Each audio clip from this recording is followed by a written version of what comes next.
Right, we are live. Hey guys, how's it going? Welcome back to the QLED channel. We are here for the Carling Currie Cup Final. It is going to be between the Bulls and the Sharks. I am absolutely buzzing for this match. I hope you guys are excited as well. Anyone who is new, be sure to hit that subscribe button. We are on the road at this stage to pretty much 6,000 subscribers. Absolutely crazy the amount of support that we have had. But yeah, hope you are all well. Let me know your score predictions in the chat as well. I do see that we have got Corey, Uncle Bill's, Achilles, also Katie Dixon, BKR Sport, and also Jared is here for this match between the Carling Currie Cup finalists, the Sharks and the Bulls. We will be looking through the lineups. We will be looking through all of the stats and everything leading up to this match that is going to be taking place in only around 30 minutes time. I am excited, like I have said many times on this side already, but that is exactly what I'm feeling at this stage. We are going to be showing the starting lineup for the Blue Bulls. They are the home side. This game is being played at Loftus, so they have got that home field advantage and they are a hard team to beat when they are at Loftus as well. Looking at the front row, they have gone with Steenkamp.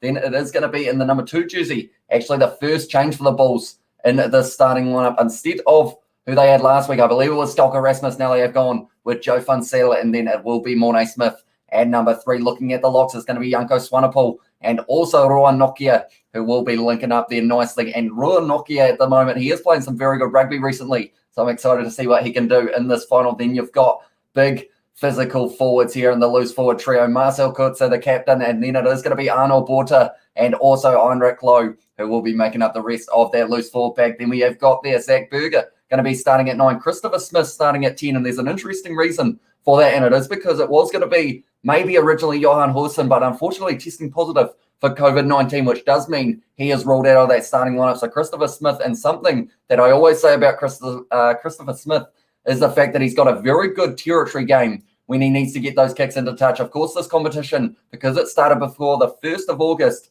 does mean that we haven't got the 50-22 rule like a lot of the other competitions that have been taking place around the world have very recently, like the top 14, which did start up only last week. That has got the 50-22. This one does not, but it does mean still that Christopher Smith will be able to use that kicking game to his advantage. Madosh Tambwe, pace for days, that man, and he is going to be marking up with Pinke, so he's going to need plenty of it to be able to try and shut down that man. Then it's Harold Foster and also Lionel Mapo, who will be in the midfield. Out on the other wing, Cornell Hendricks playing some very good rugby recently as well. And then David Creel going to be in that number 15 jersey to close out the starting lineup for the Bulls. We have got, hey, Hamish, are you a well go Bulls as well, says Piet.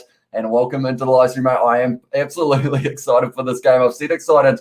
I feel like I'm going to say excited probably 100 times on this live stream, to be honest, but it's a big match feeling. These two sides, they played off against each other in last year's Currie Cup final, and in that one, it was the Bulls who were able to take it. Berger or Creel to score the first try as well for Katie Dixon's prediction, and we have got there in the chat go Bulls, and also Bulls win by 2 converted tries as well. And hey, Hamish, hope you're well with the emojis in the chat. And anyone who does want access to those emojis, it is through the channel membership link that is in the pinned comment. But now we will have a look at the Sharks side, the away team for this match, and they had a close game last week up against the Griquas, but they are still a very good side when it comes to playing off up against the Bulls. Some interesting fixtures between these two sides recently, but we have got Quincy Mona, Kieran Funfera, and that man is a try-scoring machine at the moment. Him and a rolling maul are going hand in hand, and he is going to be open to possibly get himself right up there, because at this stage he is on 7 tries in the competition so far. There's only one man above him, and that is Efan Roas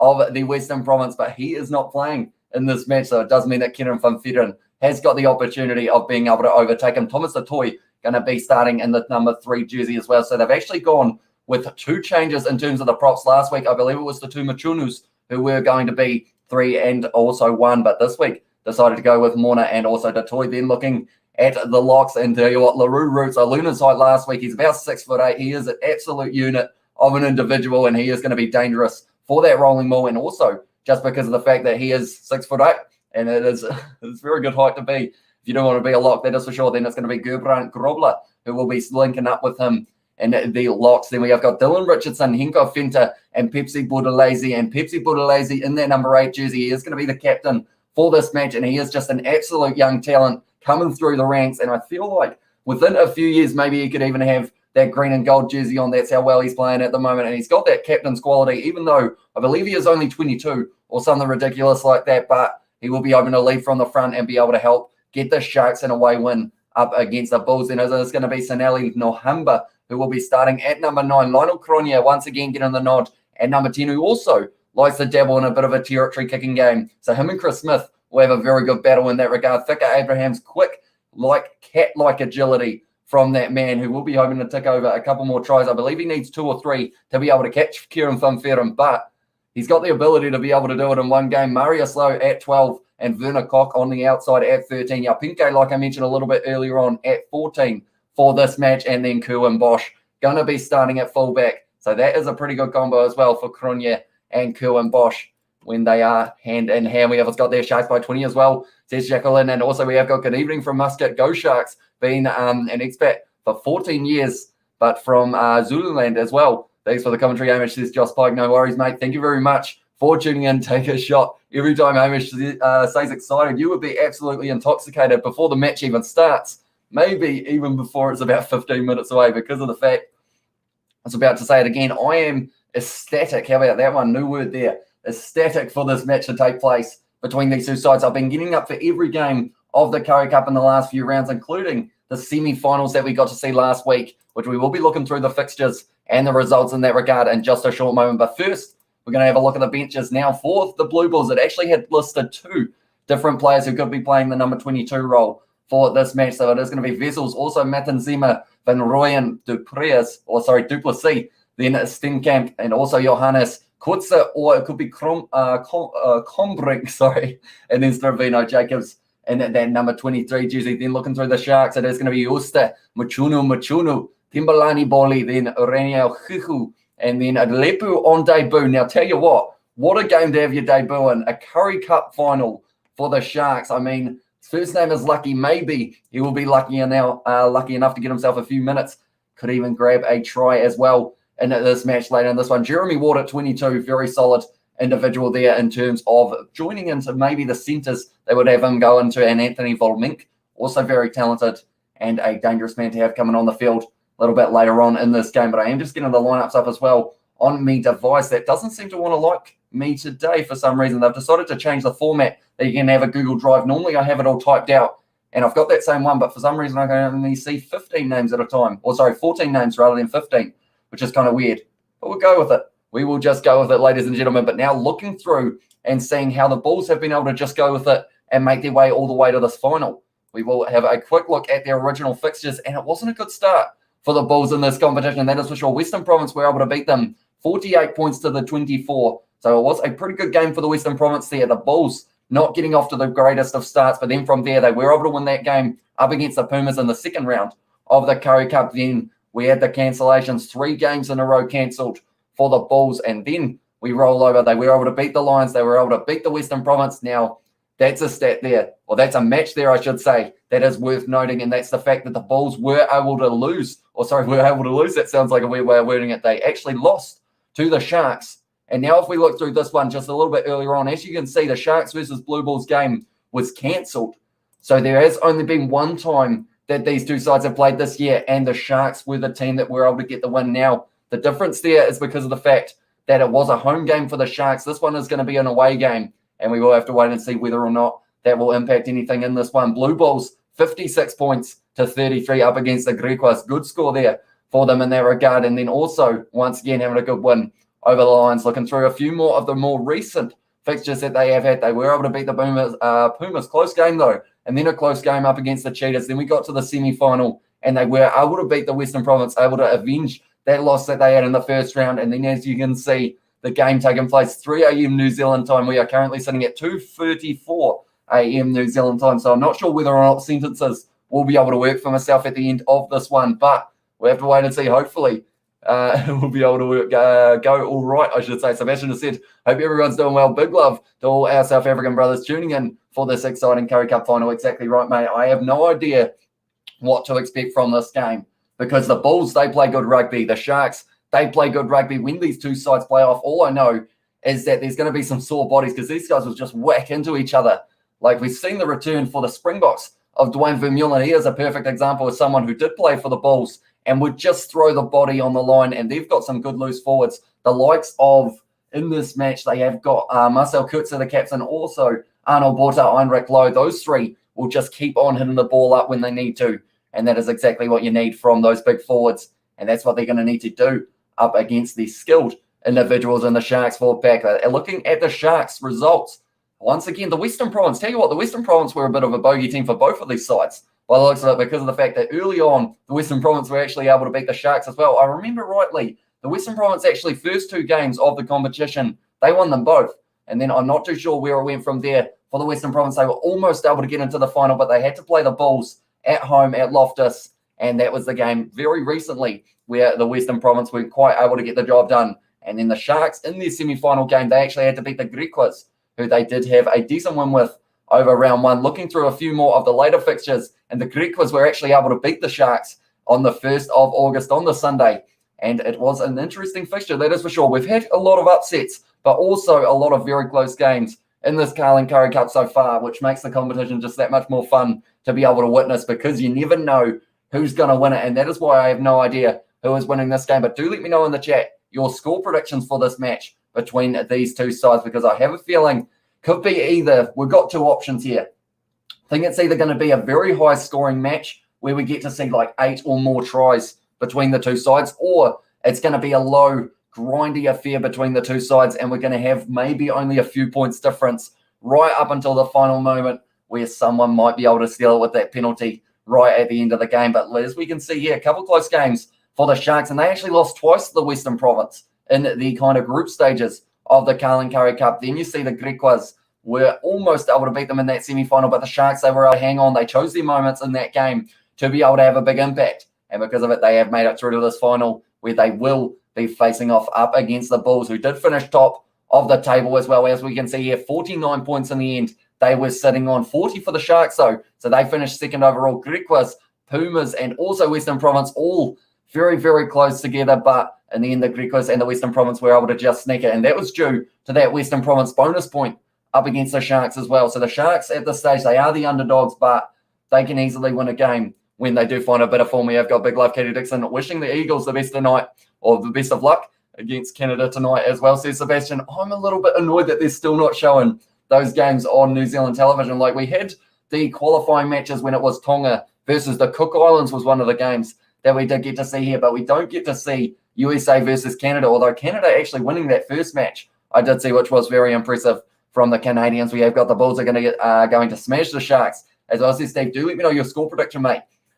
Do let me know. We have got there, thank yous as well, says Katie Dixon. And also we have got there in the chat 37-25 as well for the prediction there. And we have got there, thanks for the commentary, if the Bulls have Mornay Stain and Dwayne Vermeulen against added to the side, then they would be crushing Sharks as well, says Michael. So without those two, what are you thinking in terms of that prediction? Do let me know, mate, because it's one of those ones, both sides. I mean, look, Kanu Arm, imagine him in the midfield for the Sharks in this game would be absolutely awesome as well. Can go either way, says Voot. It can indeed. And that is why this game's going to be so unpredictable, but so exciting at the same time. Well and truly worth it. Getting up at 3 a.m. in New Zealand to watch this game, that is for sure. But we will look through, once again, some of the team news, I guess you could say. I've got these little blooper, or not bloopers, little pop-up thingy, my bobs. But for the Bulls, in the end, Johan Hulsen was ruled out of the match due to returning a positive COVID-19 test. So that means that instead it is going to be Chris Smith who starts in the number 10 jersey, and also Van Sale going to be starting at number 2 rather than Skalka Rasmus, who was starting there last week. And then also it's going to be Ryan Combrink or David Kotsia. They haven't quite decided at this stage who is going to be starting in that number 22 jersey, or coming off the bench, I should say. But Chris Smith is one of those players that he can last a full game. He really does well in terms of kind of picking his moments to be able to use up the gas tank, and he's got a very solid boot on him as well, Chris Smith, and he's going to be up against, I guess you could say it will be, is it going to be Ryan Cronje who will be kicking for the Sharks, or do they give it to Kerwin Bosch? I can't quite remember who does the kicking for them. I feel like I should be able to, but it is currently 2:40 a.m., so the brain is not quite able to comprehend it, I should say. We have got their Sharks. There's minimal changes from Sean Everett for the final. Quincy Mona and Thomas Latoya, it is the front row that they have decided to change, and also the debut of Lucky Delepu, who will be coming off the bench in this match, perhaps getting his first ever match of the Carling Currie Cup, and that is going to be up against such a strong side in the Bulls as well. In the final of all things, you know what they say, pressure can make or break you. Will he be able to handle it here in this match, the youngster? But I am excited to see what he can do. Looking through a few of the other stats, I did mention it very briefly earlier on in this live stream is the fact that Ifan Ruas is actually leading in terms of the amount of tries scored in this competition, which is pretty awesome with the fact that we're seeing so many forwards scoring a lot of tries in this competition. Also on 7 points, or 7 tries, I should say, it is JJ Kotza, also Edouin Keita of the Griquas. Then it is going to be Simon Westergaard of the Pumas, and then Kieran van Veeren of the Natal Sharks. He is playing in this game, and if he can get 2 more tries in this game with a couple rolling balls maybe, could be on the cards. If he can do that, he will then be leading in the competition for the try scorer. So he is in a little bit of an advantage because of the fact he's got an extra game to be able to play. But looking at the points in terms of who has scored the most points in the Carling Currie Cup, it is only really two-way traffic at this stage. George Whitehead for the Griquas sitting on 165 points, and then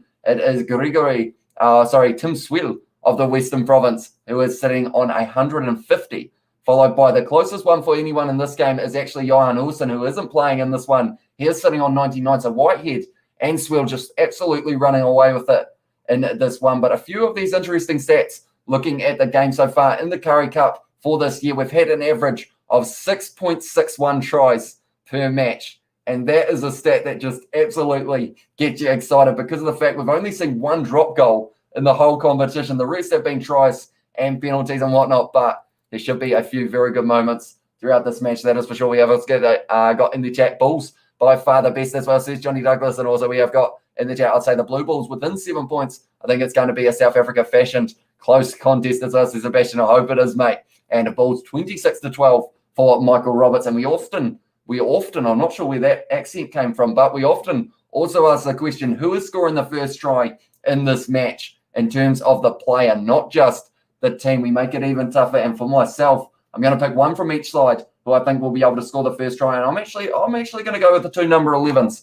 for this one, Madosh Tumbwe or Thika Abrahams. Madosh, he hasn't been able to score any tries in the last couple of matches, but I feel like he is due one because he hasn't had one for just that little while. But Madosh Tumbwe, very skilled individual out on that left wing for the Blue Bulls, could easily score himself one in this match. But then saying that, the 2 backlines have got very talented players. The likes of, it wouldn't be too bad, I guess, to say the likes of Cornell Hendricks or Werner Koch also would be a decent shout maybe to be able to score that first try. But it's hard to just pick the one. Also, you look at the forwards, maybe Kieran van Veeren, there's a reason that he is second top in terms of the amount of tries being scored. He is sitting on 7. One more would get him tied with Ifan Ruas, who is sitting on 8 of the Western Province, but he is not going to be playing in this match because the Western Province, unfortunately for them, ended up getting knocked out in the semi-final stages of the Carling Currie Cup. They had their game up against, it wasn't the Western Province, it was the Bulls. As you can see there, the score was 48 points to the Bulls, 31 to the Western Province, and the Bulls in that match had an incredible start. They were well and truly just going for it. First 5 minutes or so, they almost had 2 tries. I believe first 10 minutes, they had 2 tries and a conversion, or a penalty, I think was the other thing that they were able to get. And then from there, it just kept on going for the Bulls. The Western Province fought well to be able to get it back to only a 17-point defeat, but still a very strong performance from the Blue Bulls at Loftus as well, which is when this game is taking place. I'm starting to lose my words at this stage, unfortunately. But then for the Sharks, they had a lot closer game, and they've actually had a couple close games recently in that game up against the Western Province. Unfortunately for the Sharks, they did end up losing at the Western Province, getting that bonus point, which then gave them an opportunity in a quarter or semi-final match, And then from there, the Griquas having a close game with the Sharks as well. But in the end, the Sharks able to get that win by 4 points, which does now lead us to the Carling Currie Cup Final. And I'm a little bit sad because of the fact, yes, we've still got this match to go. But then after this, it is going to be all over in terms of seeing all the South African sides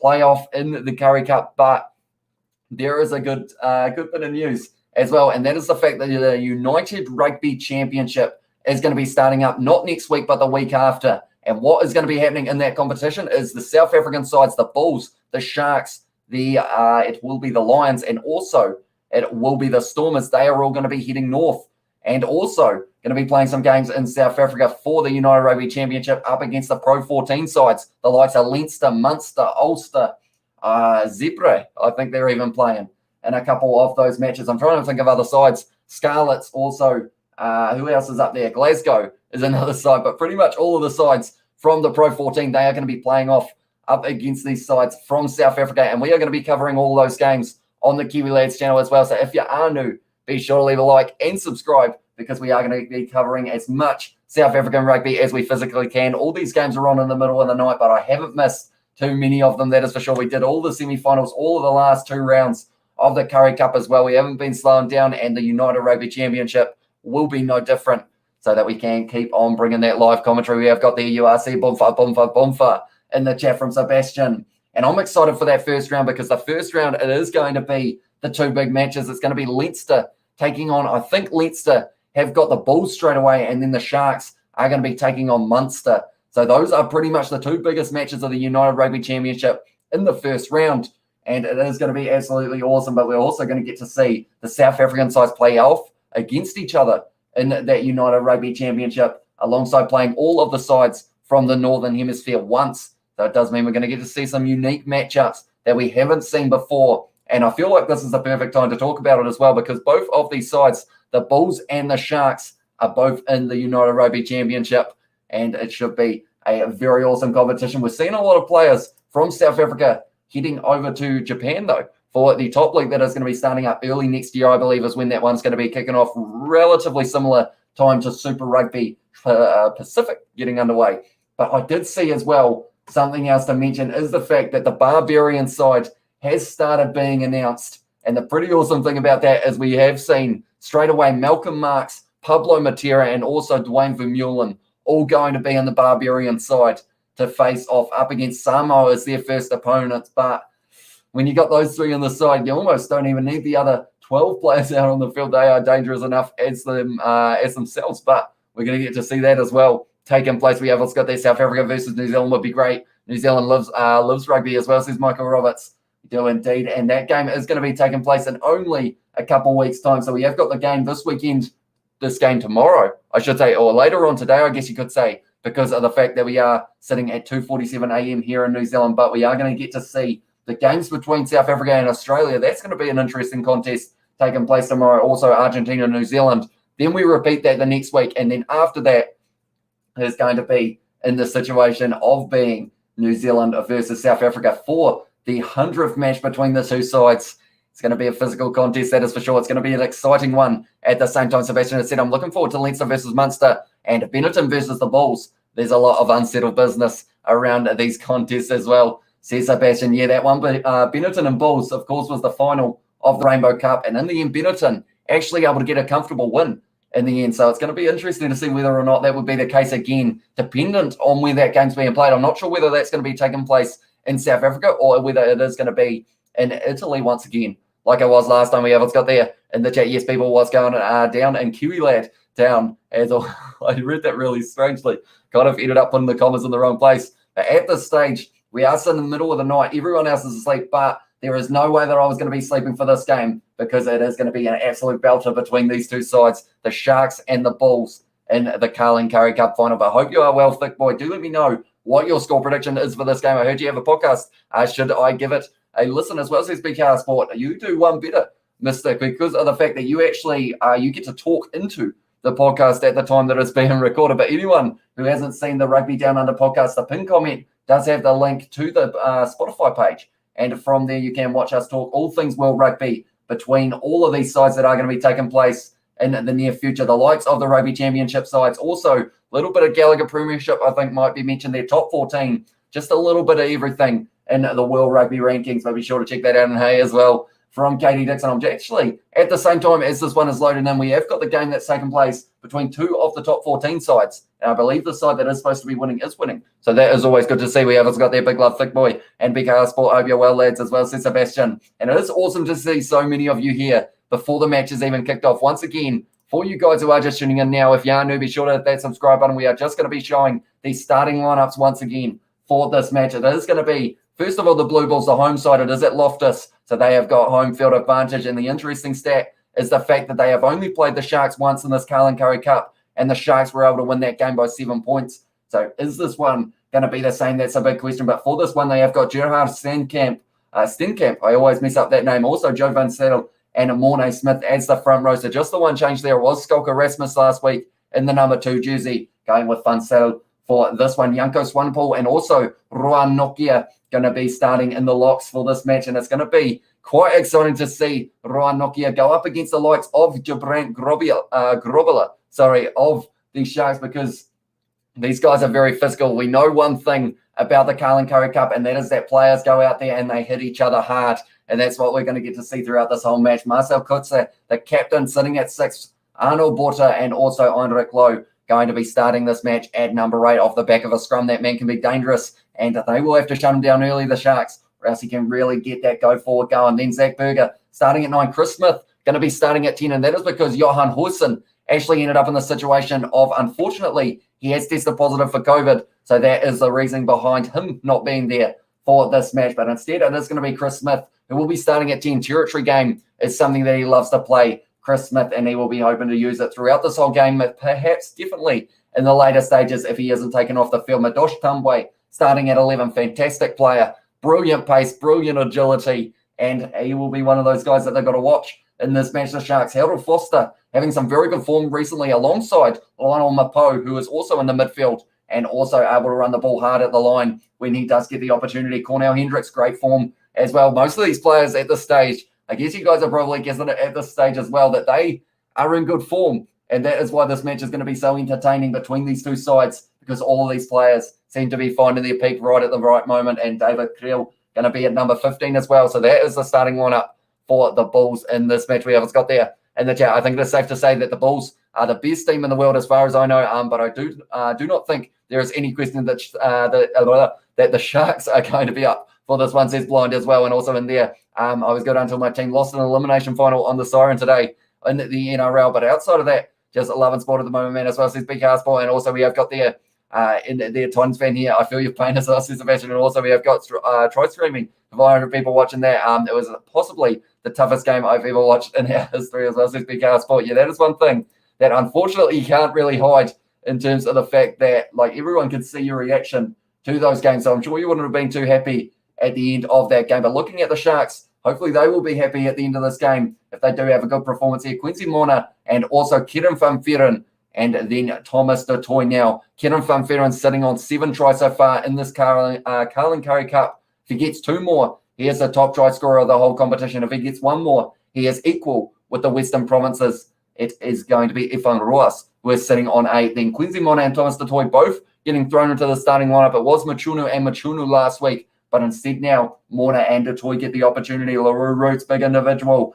very good with the ball in hand, and he did actually score himself a try in one of the games that I was watching. I believe it was actually the game between the Sharks and the Bulls for the one time that they have played this year, was able to score himself a try just driving over the line, the big man. And then Gibran Grobler going to be starting at 5. Looking at the loose boards, Dylan Richardson, Henko Fente, and also Pepsi Buthelezi off the back of the scrum. Like I mentioned, for Heinrich Loh, Pepsi Buthelezi, not just off the back of the scrum, though. That man can do it all at the moment. He's got plenty of plenty of pace, I should say, to make him agile enough to run through a gap if it is opening up. And then also at number 9, Sonali Nahumba, or Nahumba is the pronunciation there. He's actually been playing very well recently. Rohan Kronia, I always call him Rohan for some reason. I'm not sure where Rohan comes from, but it is Lionel Kronia, who is going to be starting at number 10. Thika Abrahams at 11, who is a cat-like agile little player. I think is the best way to describe him. He can just go for days. That man, he's got plenty of pace, plenty of toe, plenty of skill,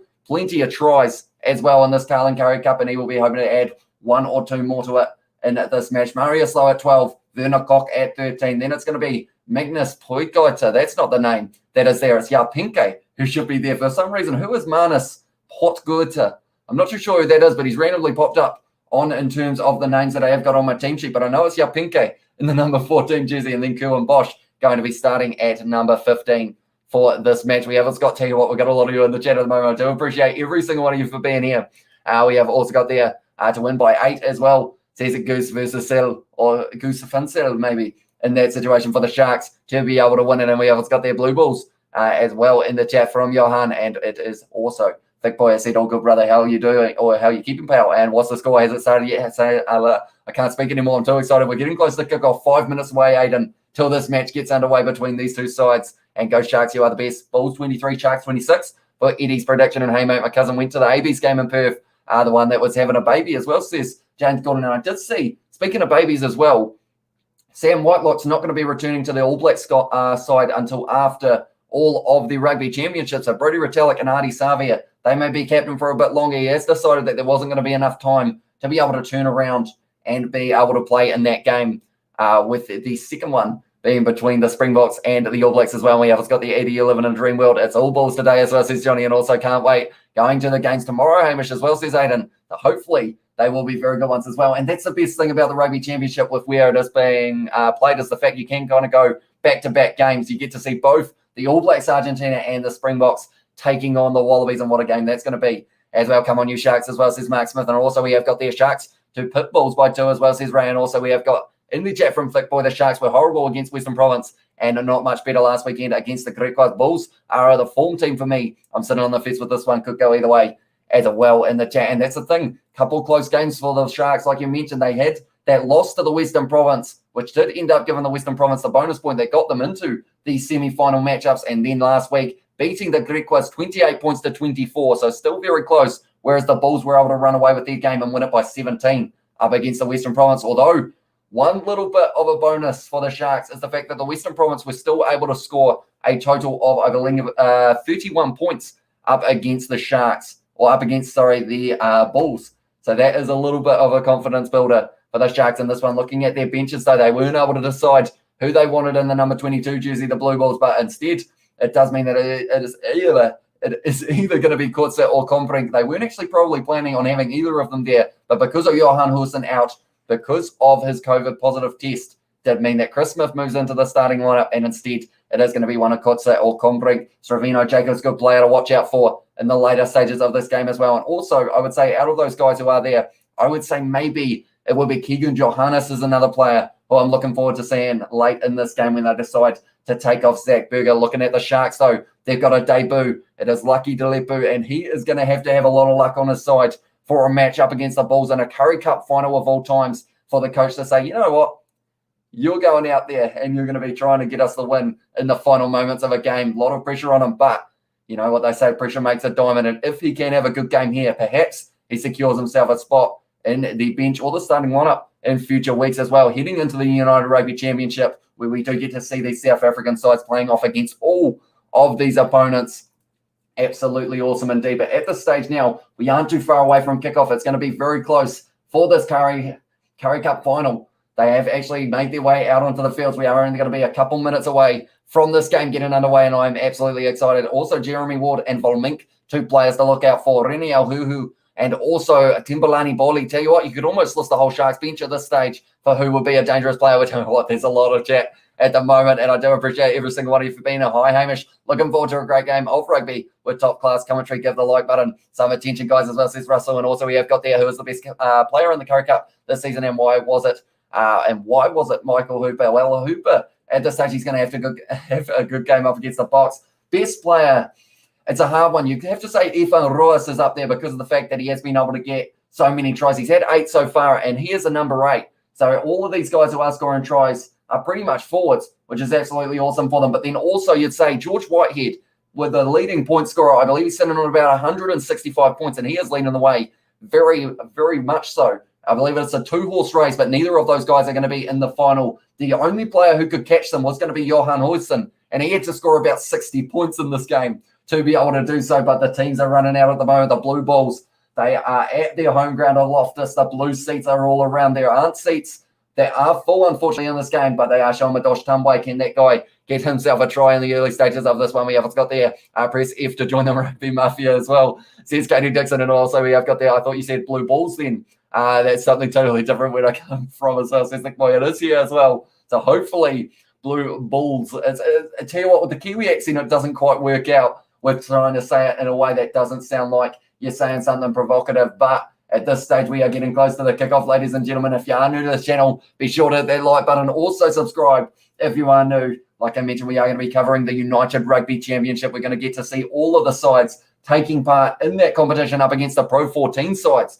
And that is going to be pretty awesome. We're going to have the South African national anthem due to the fact that both sides are from South Africa and we are in a South African competition. Makes a lot of sense in that regard. We have got there. I hope to see Mapimpi and Severie score a try tomorrow as well, says Aiden, and they are going to be marking up against each other. So perhaps It could be likely. I feel like, oh, sorry, not wrong game. Getting too excited. That game between the All Blacks and Springboks still a couple of weeks away, but Mapimpi is going to be marking up against Andrew Callaway. So I think there's going to be a decent chance of being in the situation of Mapimpi being able to score against Callaway's defence. But then Severeese going to be up against, I believe it is going to be Santiago Cordero. I could be wrong in that regard, though.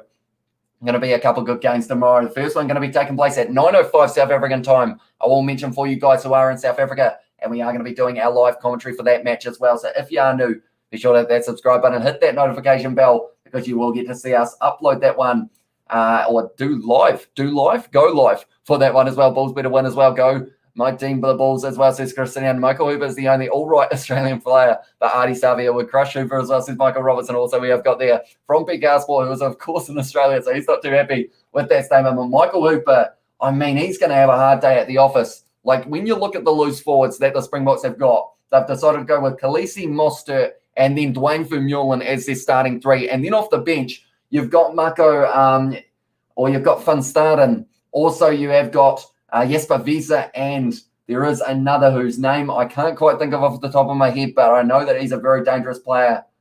Quaka Smith, that is the other player who is going to be off the bench of the Springboks. So it's going to be tough, very tough for Michael Hooper, because I think they will target him and Quade Cooper to see whether or not they can make Quade Cooper make a couple of mistakes at 10. But that is the South African national anthem done, which does mean now, ladies and gentlemen, we are getting very close to the kickoff. If you are excited for this match, do also vote in that poll to let me know exactly who you think is going to be winning this game. But we are ready for the Carling Currie Cup Final. If you haven't already, be sure to hit that like button. We have got all the players you just mentioned wouldn't even get the job to scrub Michael Hooper's boots. Tell you what, says the Gasport, tell you what, they will knock Michael Hooper's head off if they get the opportunity, those Boks. If he decides to pick and go around the side of the ruck, he is getting driven backwards. I have a bad feeling for him. Same with Tate. I'm hoping he doesn't get absolutely nailed, but he's one of those players who would take on the line and then maybe get absolutely walloped by one of those big Springboks forward. Etzebeth would like to have a little go at him, that is for sure. But at this stage now, we are getting ready to go. It's a beautiful afternoon at Loftus Stadium for this match. The sun is out. The crowd, unfortunately, is not, but that is because of the fact that we still aren't quite able to have crowds here. But Mapo, they are showing him there. He is in the number 13 jersey. It is going to be Kerwin Bosch kicking off this match from left to right in the shadow at the moment. Big, deep breath for Mapo here. It's about to get real in this match between these two sides. Both want to be the Carling Currie Cup 2021 champions. Last year, it went to the Bulls. This year, can the Sharks change it? Kerwin Bosch kicking this one off. And we are underway for this matchup, ladies and gentlemen. We are ready to go. Oh, nice step there straight away from Heinrich Lowe, who was able to take it off the kickoff. Now Zach Berger straight away going to be receiving this ball in the breakdown. Looking like he's going to be kicking this one, Zach Berger, deciding that it would be a good idea to be able to try and get that territory game going nice and early. And that's a good kick, and it has gone into touch, and Steve Smith is here. Hello, Steve. You don't know again, but every time you do it, I end up speechless for a little bit. We're going to put you up on the screen once again. Bulls to win, 32 points to 15. He's saying the favourites as a neutral going to be backing the Sharks. Sorry, mostly just every rugby is on game mode as well. Says Steve Smith, welcome into the live stream, mate. It is good to see you, and thank you very much for tuning in. And hope you are excited for this match that is going to be taking place. Bulls 35-24. Good afternoon. First point penalty, then a try scrum as well. Says Festo, and also we have got there. Who do you think will win, the Bulls or the Sharks? Says Aiden. I think the Bulls have got that home field advantage, but because of the fact that maybe it's very tough. It's very tough to say whether or not the Sharks will be able to play a game that is as physical as the Bulls were early on in that game up against the Western Province. But if anyone can do it, it is the Sharks. Now it's going to be going back into the hands now. Forster, wide ball out to Thika Abrahams, and they have got this ball about 35 out now from the Bulls lines. Nahumba going back across. Thomas, the toy first carry of this match, brought into the starting lineup rather than Machunu for this one. Going back now, Kronya passes it across into the hands of Little Roots, getting tackled hard by Arno Porter, almost able to hold him up, but not quite. Now it's going to be back into the hands of Dylan Richardson. And they are just getting some good phases together here for the Sharks. They're up to 7 at this stage. The ball is still available for them. 35 metres out. Nahumba goes back to Roots. Now it's going to be Kronya, short ball to Grobler. And at this stage now, just good ball retention for the Sharks, just not giving it up, and this is what they need to do. Yapinka now offloads it. Beautiful ball on the outside. Thika Abraham steps on the inside. Great low tackle from David Creel on the 22, though. Nahumba once again going back as a Kronya, Thomas the toy. They are just continuing to pour on the pressure. Oh, almost a neck roll there from Werner Koch on the captain Kutse, but now it's going to be Finta getting his first carry of this match for the Sharks. They're up to 11 phases. Kronya now passes it across, not the best pass, but it has been controlled nicely by Forster. And the thing is, how long will the Sharks continue to attack here rather than deciding to go for the kick? It's going to be interesting. Kerwin Bosch tackled low there once again by Zach Berger, still hanging on to it, and that's the first penalty of the match, and it's on Rick Lowe, who was able to get over that one and win himself the penalty. We haven't got there. Steve Smith is here, Golden Star legend as well. Says Sebastian, and also, anyway, I'm going to hit to bed 25 followers away from 100 on the Spotify for the Rugby Down Under podcast. So chuck us a follow, have a good one as well, says BK Sport. And also we have got there, bloody hell, is that AUD? It is indeed Australian dollars from Steve Smith. He is well and truly spoiling us tonight for the Currie Cup, and we almost got jeez, until you. We have got the Thanksgiving lad for broadcasting respect. We'll follow you in the future as well. Says Springbok, thank you very much, mate. We are going to be covering the match between the Springboks and the Wallabies tomorrow night. It is going to be taking place at 12:05 p.m. It will be South African time. In that regard, it's going to be a late night game here in New Zealand, but not as late night as 3 a.m. at the moment here in New Zealand. But wouldn't miss this game for the world, that is for sure. But at the stage, 3 minutes in, kick for the touchline, and now it is going to be the opportunity for the Blue Bulls to be able to try and get something going here in the early stage. It's going to be thrown in relatively straight now. Zach Berger gives it to Smith, flat ball now, breaking the line, and it's going to be in the hands of the number 12. He's got the pace to go. Abrahams drags him down. No, he doesn't. He makes it to the line, and it's going to be Harold Forster, who was able to score the first try of the match for the Blue Bulls. And it was very nicely done indeed there. Harold Forster, fourth Carling Currie Cup try, and that is how you start a match, ladies and gentlemen. Although something that I do see hasn't started is my flash score scoreboard. It seems to be stuck at the moment. We have got, hey everyone, how are you guys as well? Says it is Jan Fenter. We are doing well, thanks. And at this stage now, the Bulls are doing well. They've started this match in a similar fashion to the one that they did for the Western Province. We are going to have a quick refresh of the scoreboard. Is this going to be working? That is the big question. Hopefully it is, but we will have to wait and see. Okay, it seems to be kind of, but then anytime I cancel out of it, I believe it actually cancels out of itself, which is interesting. Not sure why it does end up doing that. Hopefully it will end up behaving for the rest of this live stream. But nonetheless, it was a try for Harold Forster in the number 10 jersey. Or sorry, in the number 12 jersey. Dr. Dev, okay, my currency not good enough as well. Says Steve Smith. It is well and truly good enough, mate. At this stage, scrape that prediction as well. Says Thick Boy and try from Sebastian. Hi, Hamish, you should come to South Africa as a commentator. Says David Russell. That would actually be pretty awesome if I was able to do something like that. David Creel, Chris Smith missing that kick there. So a little bit of early pressure perhaps. So we're just talking about David Creel, which I'm wondering what that is about. But at this stage, was going to be possibly Johan Horsen in the number 10 jersey. But due to a positive COVID test, it did mean that he wasn't going to be available for this match. We're going to get to see whether or not we can get this going so that it does actually show us the scoreboard that we're after. We will have a couple technical difficulties, which I feel like is something that we have 90% of the time, but hopefully we will be able to sort those out very soon, and we will be back underway. Now, it's a little bit frozen at this stage for some reason, but I will get that one fixed in a short moment. But now it is going to be in the hands of the Bulls once again, just outside of their 22, and 5-0 after 5 minutes. Good start to the match for them. Mornay Smith getting his first carry, almost a little bit of a fumble on the ground there. In the end, Smith was able to regather, and now it is going to be Zach Berger once again who is going to be passing this ball back. I am quickly going to make my own scoreboard because it has decided that it doesn't like me very much. So we are going to go like this, and we are going to go 5-0 to the Bulls. There we go, and that's the wrong one. I disappeared. There we go. There we are good. Now it's going to be in the hands of Kerwin Bosch in the number 15 jersey here for the Sharks, breaking a tackle, but in the end dragged down by Nokia. Going out now into the hands of Kronya. Going short side. Grobler's got the men on the outside. Decides to give it to Werner Koch. Tries to find the quick hands to Pinkgate, but it was cut off. Two players are actually off the field at the moment, having a bit of a wrestle. Mapo and Grobler, I believe it was. Good tackle there from Kieran van Feren, or on Kieran van Feren. Nahumba gives it back to Kronya now. Kerwin Bosch trying to pierce the line, and he's doing so. A little offload on the back. Goes now. Oh, it's a big hit on Murray. A slow, though.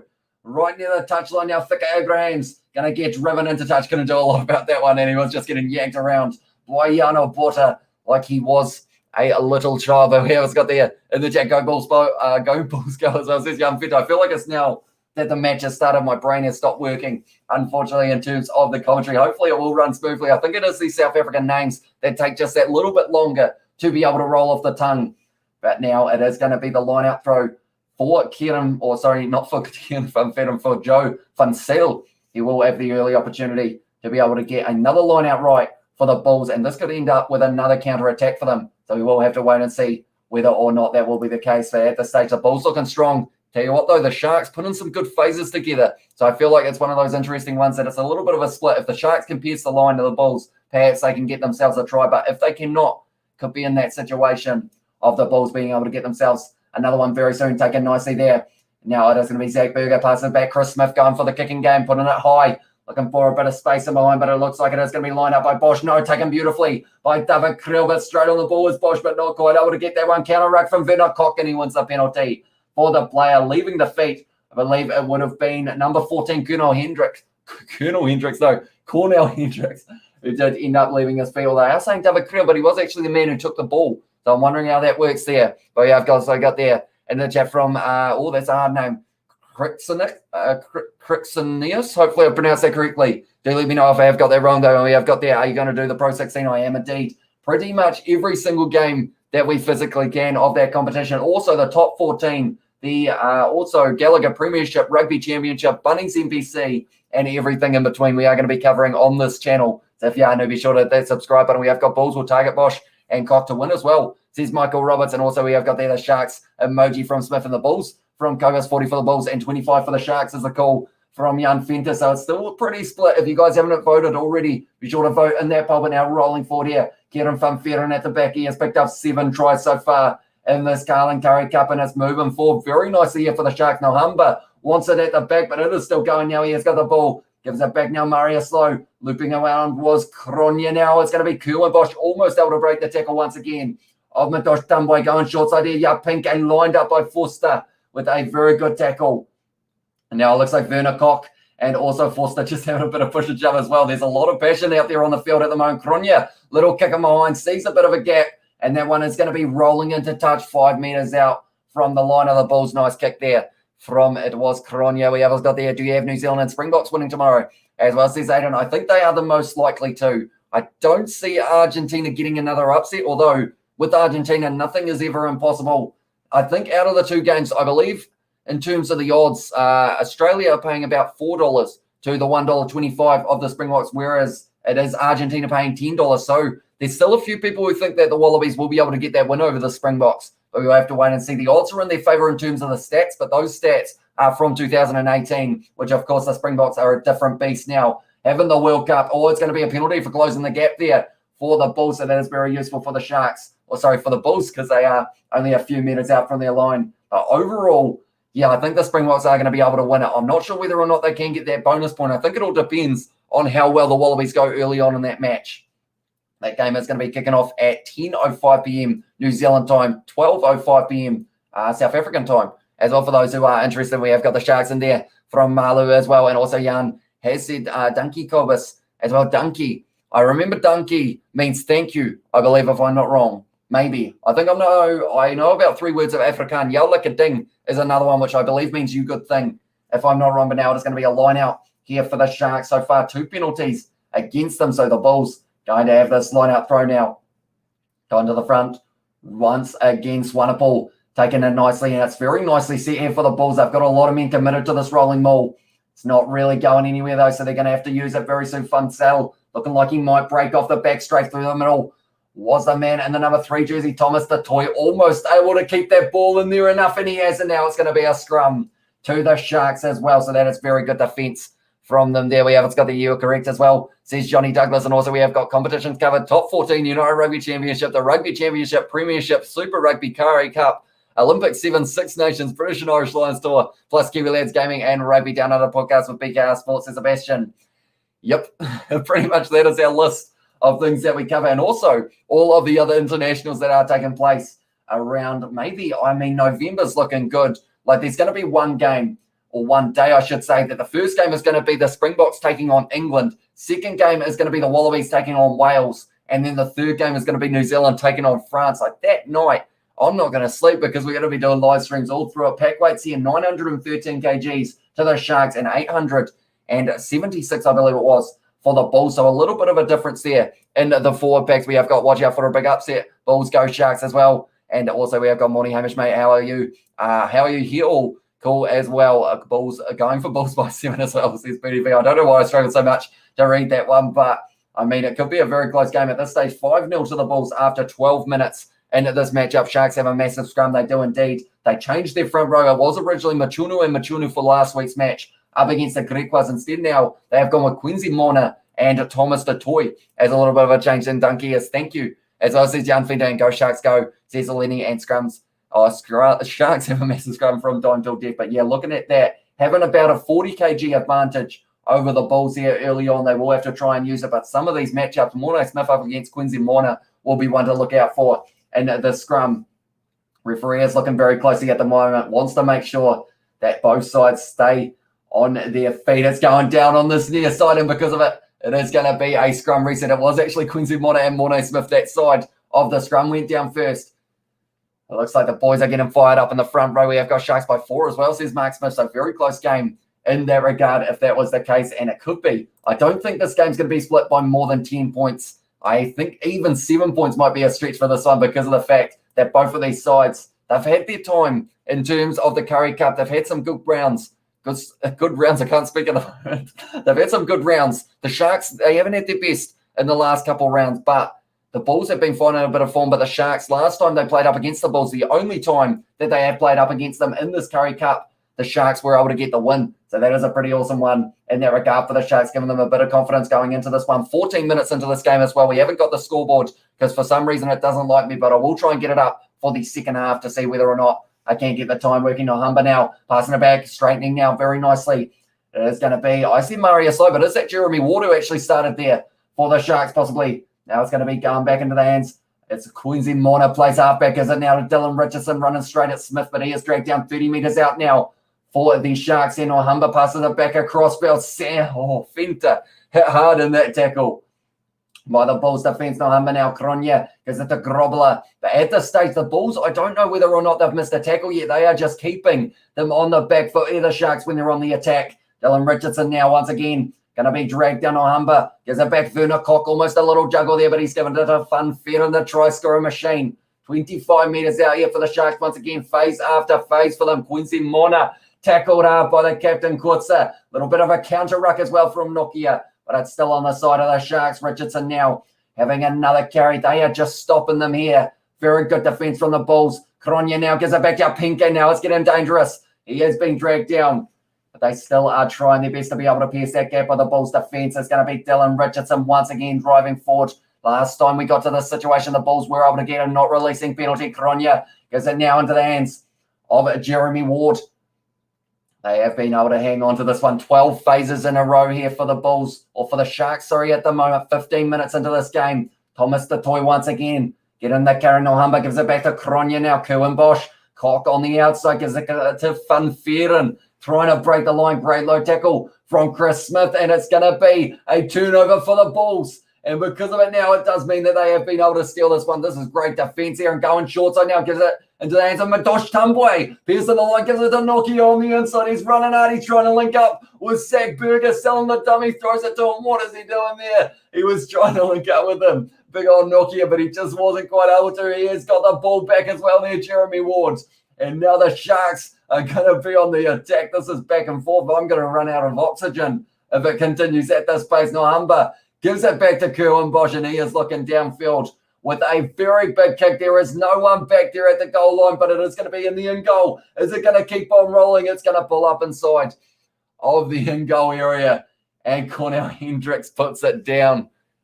Tell you what, this one's going at a frantic pace. We have got there in the chat as well. Good God, it went from Pro 12 to 14 to 16 in a short space of time. Interesting to see how South African teams will go. Still sure Leinster will be a team to beat. Yeah, that's going to be a tough game straight away off the bat for, I believe it is going to be the Bulls taking on Leinster in the first round of this game, which is going to be absolutely just an insane matchup. Munster versus also the Sharks is the other game that is going to be taking place. So there's some very good games that are taking place in that first round. That is only a couple of weeks away. Leinster beat the Harlequins last night. Only a friendly, but they play well as well. Cystic Boy, I see that they have actually been streaming those games on YouTube, which is absolutely awesome, on the Harlequins YouTube channel. And I feel like they should see the amount of views that those are getting and maybe go, oh, there might be a market here for something that we could try and go for in the future. I'm always up for like any idea of being able to get more free rugby out there for anyone who wants to watch it. So that would be a perfect opportunity, these preseason ones, to maybe look at those numbers and go, these aren't too bad. Maybe we should look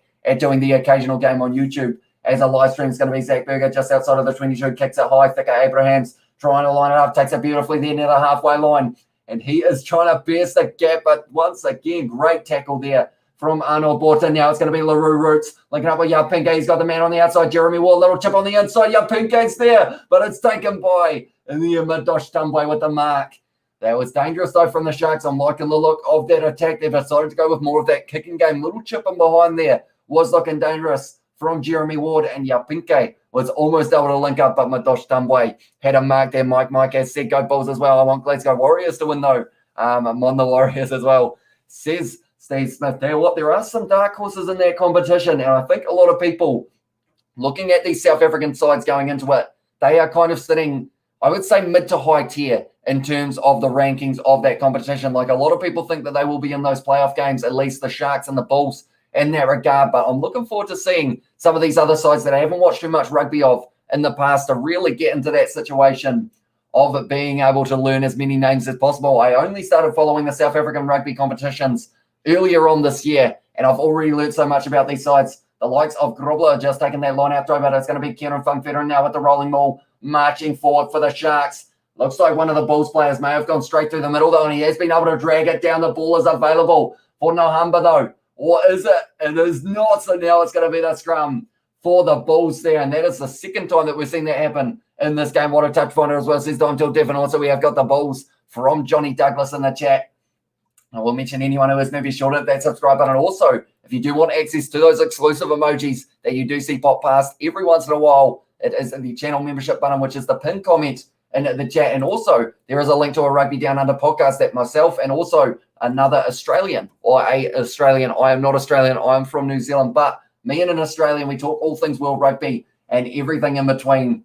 And if you want to check that out, please do as well. But anyone who is watching this, I hope you are enjoying the commentary so far. We are going to be back tomorrow with both the New Zealand versus Argentina game and then the Springboks versus Australia. That is going to be kicking off at 10:05 p.m. New Zealand time, or I think it is actually just 10 p.m. if I'm not wrong. And then also that will be 12 p.m. South African time. Western Province is a formidable side. And then the Sharks also holding a lot of Springboks as well, says Michael Roberts. And that's the thing. A lot of these sides would have had a lot more Springboks in there. The likes of like just these two, Lucanio Arm in the midfield, that's going to be a penalty to the Bulls there. You know, you've got Lucanio Arm for the Sharks. You've got Dwayne Vermeulen returning for the Springboks this weekend. That's going to be an awesome game to watch. A little bit of push and shove here. Few words being thrown between Kieran van Veeren and I believe it was Gerhard Stenkamp. Not too happy with something that is going on at the moment. Illegal binding is the call against the Sharks, though, and that is what that penalty is for. And no, the Stormers are not anymore as well, says Cornelius. And also in the chat, we have got the Kieran emoji, the try emoji, the ball, the 10, the Billy, and the George from Dime Till Death as well. And both Scottish sides have a lot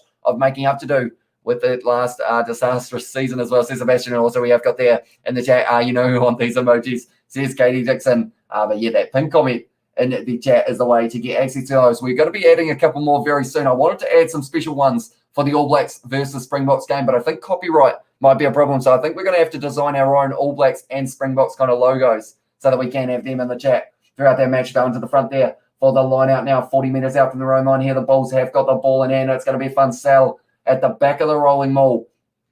I just call it a maul because it's not rolling at the moment, but now he's breaking off the back front sail. Beautiful ball to Arnold. Borta breaking the tackle. Cronje wasn't quite able to tie up the hands, and now it is going to be the Bulls on attack once again. Zach Berger passes it back now into the hands of Chris Smith-Mapo. They've got men on the outside. Goes for the kick in behind. Cornell Hendricks was chasing, but it has gone into touch. So it is going to be now the Sharks who will have the line out throw about 10 to 15 metres out, and Sharks 15 phases and not a lot as well as what I will read that is from Joshua. Yeah, so far they've had twice that they've been able to get over 10 phases, the Sharks, but they just haven't been able to get that go forward that they do need to be able to break that line of the Bulls. The best opportunity came from that kicking behind from the number 12, which would have been, I believe it's actually not Marius Lowe. I believe it is actually, if I'm not wrong, it is Jeremy Ward who did start this match. Originally, it was supposed to be Marius Lowe, but that one's going to be in the hands of Nahumba now, and Cronje going to be kicking this one downfield for touch. It's a good kick downfield as well, clearing the lines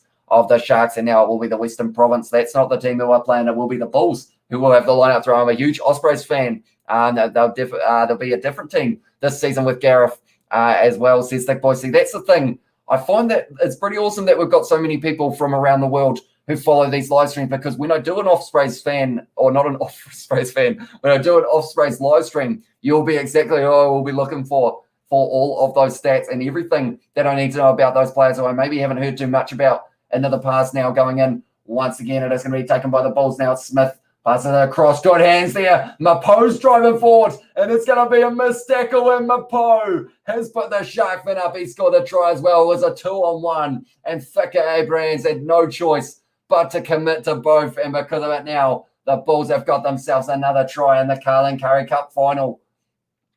It was a beautiful run from Mapo as well, and it just seemed like they had well and truly had the Sharks outnumbered. I'm going to see a Chris Smith, great pass there into the hands of Forster, or flat pass. Then from there, Mapo, Cronje not quite able to catch him, and then Thick Abrams, 2-on-1. He had David Creel on the outside. Mapo decides to take on the line himself and scores himself the try. I went to school with Gareth, as well, says Don't Tell Diff, and also we have got there into the chat for Gareth Anscombe. Hopefully I pronounced that correctly. Do let me know. 200 watching, 33 likes. Smash that like button, y'all, as well. Slap it like you're in slap it like you're at an arcade.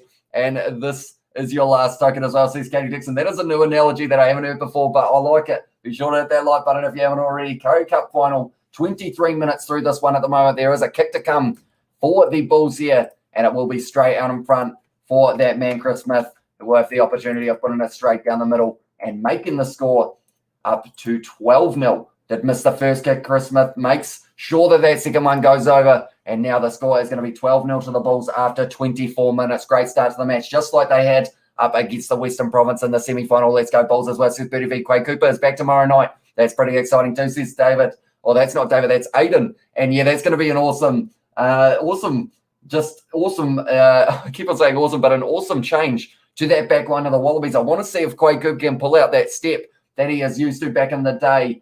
And I think the Springboks are going to shut him down as early as they can, which is why he's going to have to really link up with the likes of Samu Kerevi, because Samu Kerevi can take a hit. And I think he's going to have to take quite a few of them in the match tomorrow up against the Springboks. Oh, Werner Koch just shoved backwards. Decides to do a backwards roly-poly and get back to the feet, though. The Bulls have got this ball just inside of their 22, and Werner Koch making a nuisance of himself on the breakdown. And now because of it, the ball is going to pop free, and it's going to be a knock on. So it's a scrum for the Sharks now. Morné Smith just not quite able to hang on to that one. We have got there, got to flog that like button to death, as I said, Steve Smith. And also we have got there earlier on as a lot. Their star players in the last, it's lost a lot of their star players in the last couple of years, though. No Stuart Hogg, Finn Russell, or Tommy Seymour as well, makes it hard, says Steve Smith. I think they're going upstairs here to see whether or not Werner Koch. Actually, no, that's going to be going back, I think. And Werner Koch could be in a little bit of trouble here. I think at this stage he is getting maybe even at least a yellow, I want to say, this early on. Could be hard to guess, but it looked like it was a little bit high from Werner Koch, just leading with the shoulder as well. Making contact with the head could be a little bit of trouble for him here. It is shoulder to the head of Arnold Botta. And I mean, that man can take a hit, Arnold Botta. No, it was actually Marius Lowe. They are just checking here. He slightly wraps the arm, but he is just a little bit high there, Werner Koch, I think. Head contact, but it's indirect. Brunt of the contact is on the upper body. And the player is led with the shoulder, though, is the comment from the TMO. So this could be a yellow card. No, it's just going to be a penalty. Werner Koch, a little bit lucky there to not end up with the penalty, or to not end up with the yellow card against him, I guess I should say.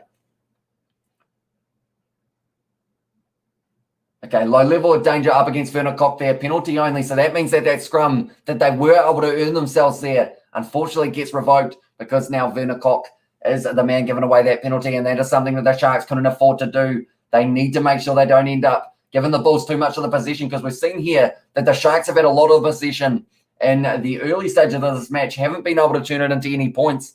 Then the Bulls, they've hardly had any, but they've got 2 tries, penalty only as well, says Dontel Def. And yeah, good player as well, says Bertie V. And also Marcel Kutzer is an old Sharks player, but I'm glad the Bulls bought him. He's a tremendous player. Yeah, he's looking like a very solid captain as well for them in this one. And we also got there Lionel Mapoyu beauty as well. Up the ball says Johnny earlier on, and Michael Hooper and I both took an arrow to the knee as well, says Katie Dixon. And also, you'll recognise a few Ospreys players, Alwyn Jones, Justin Tipperick, and Reece Webber. Oh, so that's the thing with my kind of knowledge being growing just over the last kind of few months, with not just the British and Irish Lions tour, but everything else that's been happening in the rugby world.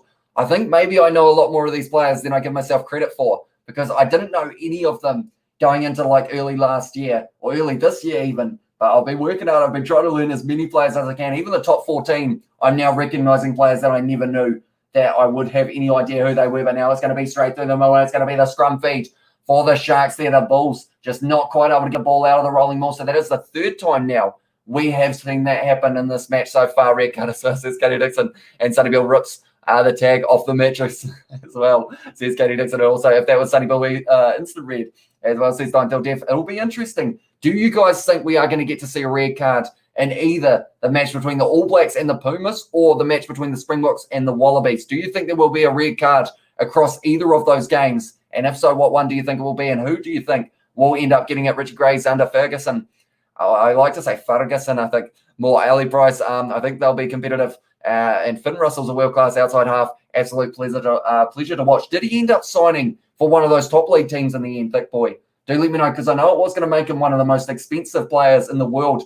Cheslin Colby at the moment, I think, has that right, because of the fact that he did sign with Toulon from Toulouse. A little bit of a rivalry going on there. They're actually playing this weekend, but he will not be there for that match. Unfortunately, Bok Wallabies will be a red card fest as well, says Katie Dixon. And yes, please, Bulls, as well, says Betty Vinson. Now it is going to be the scrum feed on the halfway line for the Sharks. And we have got there, can you please show match with Cam, says Sean. Unfortunately, due to licensing, if I was to show any match footage or audio, I would end up getting taken off YouTube. But I can tell you exactly where it will be. It will be on the Springboks YouTube channel one day after the match was live, is normally when they upload the highlights of this game. And it will also be lurking around YouTube probably in the next few days for the full match length. But unfortunately, yeah, due to licensing, I am unable to show anything. I am sorry about that. I wish that I could. I'd absolutely love to be able to show you guys what I am watching. And then also, you wouldn't have to look at me and my giant inflatable All Black as well at the same time, which is probably a bit of a bonus as well. We have got a bit late to the party. Hello all from Derek and Danny as well. Good luck to both teams. Hope it's the Sharks that win as well, says Danielle. Do let me know your prediction in terms of the score for this match at the moment. 12-0 to the Sharks, 12-0 to the Bulls. After 29 minutes, there's a big push from the Sharks, and they have been able to get that ball off the back of the scrum. Thicka Abraham stepping on the inside. Great low tackle from Smith, though, to be able to drag him down. Pepsi Puta-Lazy. First time I've seen that man have the ball in hand. Hinko Fenta is driving, but he's going to be tackled backwards by Arnold Porter. Just a beast of an individual. Into the number 7 jersey, Nahumba now giving it to Thomas Dutoy. A lot of carries so far for that man, making some good meters there as well for the big prop. Nahumba now passing it back short side, gives it to LaRue Roots. Once again, trying to drive forward here for the Sharks. Going to be dragged down as well. Nahumba now passes it back once again. Now, the Sharks have had a lot of the possession in this first up, but they haven't been able to get that line break that they are after. Can they get it now? Kerwin Bosch on the halfway line. Gives it to Cock. They've got men on the outside. Yeah, Pinker now. Jeremy Ward. That guy Abraham's backing himself with a pace. Going to be dragged down almost the offload there. It's going to be Werner Cock. The ball went backwards, so they have got this ball on the 22 now. Kerwin Bosch now passes it back across Pepsi. Lazy taking it. Tackled hard, though, by it was Marius Lowe. Going back across field to the right now for the Sharks. Kerwin Bosch passes it back to Cronje, trying to pierce the line on the 22, but he is dragged down. Great defence once again by the Bulls. Now breaking through, though. Dylan Richardson looking for the offload, decides against it in the end.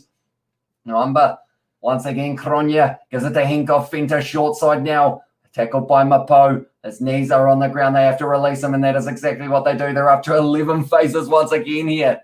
For them once again, they have been able to hit the double figures for the phases, but it's going to be a penalty to the Sharks there. Right, they are 12-0 down. I would think more than likely they will be kicking this one for the corner. We have got Johan Seko Bulls as well. RG's definitely a red card tomorrow as well, says Joshua. And a very interesting stat to do with red cards for Argentina is the fact that in there, I could be a little bit wrong with the stat, but I believe it is in the last 6 matches, they have had 4 yellows and 1 red card, whereas in the 25 matches prior to that, they had only had 1 yellow and 1 red.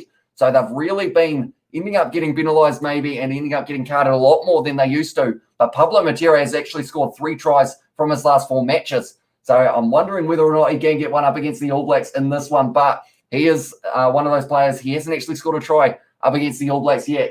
Q and Bosch here going to be taking on the 3 points. Didn't predict that one. And I guess the reason for that is just to get themselves some sort of reward for the fact that they have had a lot of ball, a lot of possession, a lot of phases, but they just haven't quite been able to get through that Bulls defence. There we have it got there in the chat. See how good Finn is playing for Racing 92 and Hog for Exeter Chiefs. It's a big loss for the Warriors. Still hoping for a better season this year as well, says Steve Smith, and also hey Katie as well from Danny. And also in there we have got there Finn Russell plays for Racing 92 now. They've got some players now to Kurtley Bell, Fakatawa, Gale Fiku, Bernard LaRue. The top 14 teams have got to splash some cash for sure, or have splashed some cash for sure. That's the thing. We're seeing a few other New Zealanders going over there as well. The likes of Natal Sharks in the French competition for Stade Francais is the team that he plays for. But other than that, I'm trying to think of Kiwis off the top of my head who have gone over to the French competition. We've got a couple of the older fellas who were kind of, Lima Sapawanga, I believe, is over there, if I'm not wrong. Or Madosh Tambwe. The kick was beautiful off kickoff, but unfortunately wasn't able to take it and ended up knocking the ball on there. Madosh Tambwe, that could have been a runaway try for him if he was able to take it straight away, but Nahumba now just inside of the 22. It's going to be Thomas Detoy taking contact with Nokia once again. And Nahumba now looking like he is going to be setting up for the high boot. Question is, does he kick it into touch? They were just outside of the 22 a little bit earlier on, but this one looks like it is going to be going high. Yeah, Pinkgate chasing it hard. Madosh Tambwe taking it beautifully though, but great low tackle on him by Fenta. It's going to be a penalty there. The Bulls not releasing as the call. Taking the quick tap there. There's Zach Berger linking up with David Creel now, and he's going to be stepping, but he's going to be dragged down by Kenan van Veeren in the 22, and the Bulls once again on attack.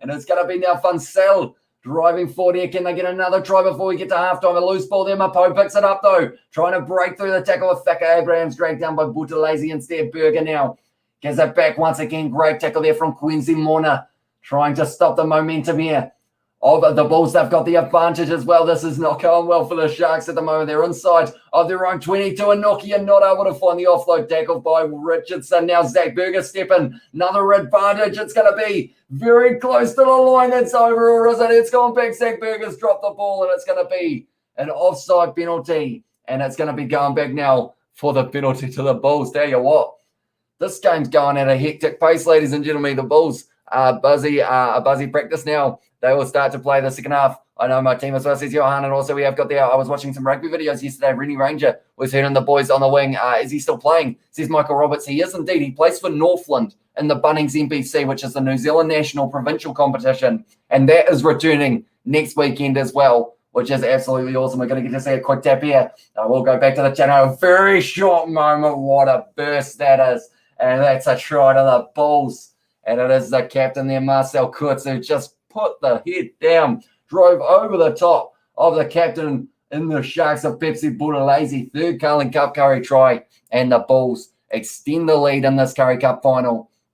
Took the quick tap there, Heinrich Lowe, then just straight over the top there, Kurtz drives through Pepsi Buthelezi. Not the easiest task to do, but it's going to be straight out in front, and it's going to be an easy kickable chance here for the Bulls, and that means that the score now, almost going into halftime, is going to be 19 points to the Bulls, 3 to the Sharks. They are running away with it early on in this game, but we did see a little bit of fight back from the Western Province in their game for the semi-final. The Sharks going to need the same as well. We have got there in the chat, we have got Leka Kyle, good luck as well, says Danny, and also we have got Sean S. asked, how can I watch a match without DSTV? Unfortunately, I think the only way to watch it is with the highlights that are normally uploaded on YouTube after these matches, sadly. Normally, it would be good if they did show them on YouTube, but unfortunately everyone would get copyright striked if that was the case, as they are very harsh when it comes to those copyright strikes. But that one is going to go over. So now the score is going to be 19-3 for the Bulls, and that is going to be after 35 minutes. Now we have got there. It's not over. Rugby can change in an instant, says Danny. Exactly right. And we can't count any Currie Cup team out. I mean, we saw a game that was 44-44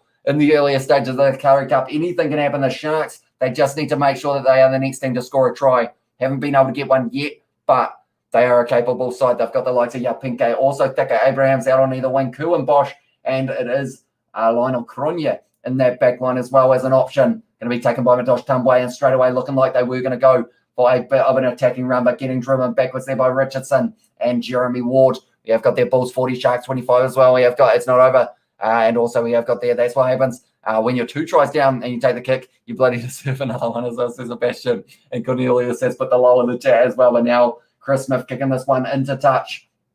Has found the touchline.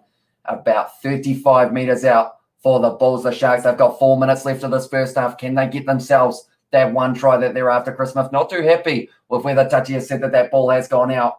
But now at this stage, the Sharks, Kieran Fanferen going to be throwing this one, and normally very consistent with the straight lineouts. But in this game so far, 68% possession for the Sharks. But they haven't quite been able to score themselves a try. They have hit 10-plus phases 3 times. Territory 82% for the Sharks in this one. Now it is a knock-on advantage. It just goes from bad to worse there. But no, it is going to be the Sharks who do get a double knock-on. So now it is going to be the scrum feed of the Sharks 40 metres out from the Bulls line. We have got the first half. It's absolutely flown by. I know at this stage, like, it felt like, you know, it's 3:40 a.m. at the moment here in New Zealand. I didn't think that it would end up flying by as quickly as it had. And I'm kind of sad about it because I know that we're going to have the week off from South African rugby in terms of provincial level. But of course, we're going to get to see the Springboks play tomorrow, or today now, since we are at the stage of 3:40 in New Zealand. So it will be tomorrow for you guys in South Africa. The game between the Springboks and the Wallabies will be kicking off at the time of 12 p.m. or so, somewhere around there, and I will be covering it on the channel for the live commentary. So if you are new, be sure to hit that subscribe button. It is hugely appreciated, all the support that you guys have been showing on these videos. So if you are new, be sure to hit that subscribe button. We have got plenty more live commentary and also previews, reviews, and the lot coming on the channel very soon. Going a little bit early there in the front row with the push, and the end was Quincy Morna, I believe. So now they are going to be having the scrum reset, a little bit of push and shove. And tell you what, Joe Funsale in the front row is not too happy at the moment. He seems like he is one of those players who plays with a lot of passion. He's eyeing up the guy who gave him a quickly push there, and we have what's got there in the chat. Good day, or big day tomorrow. Sorry, it starts 7 a.m.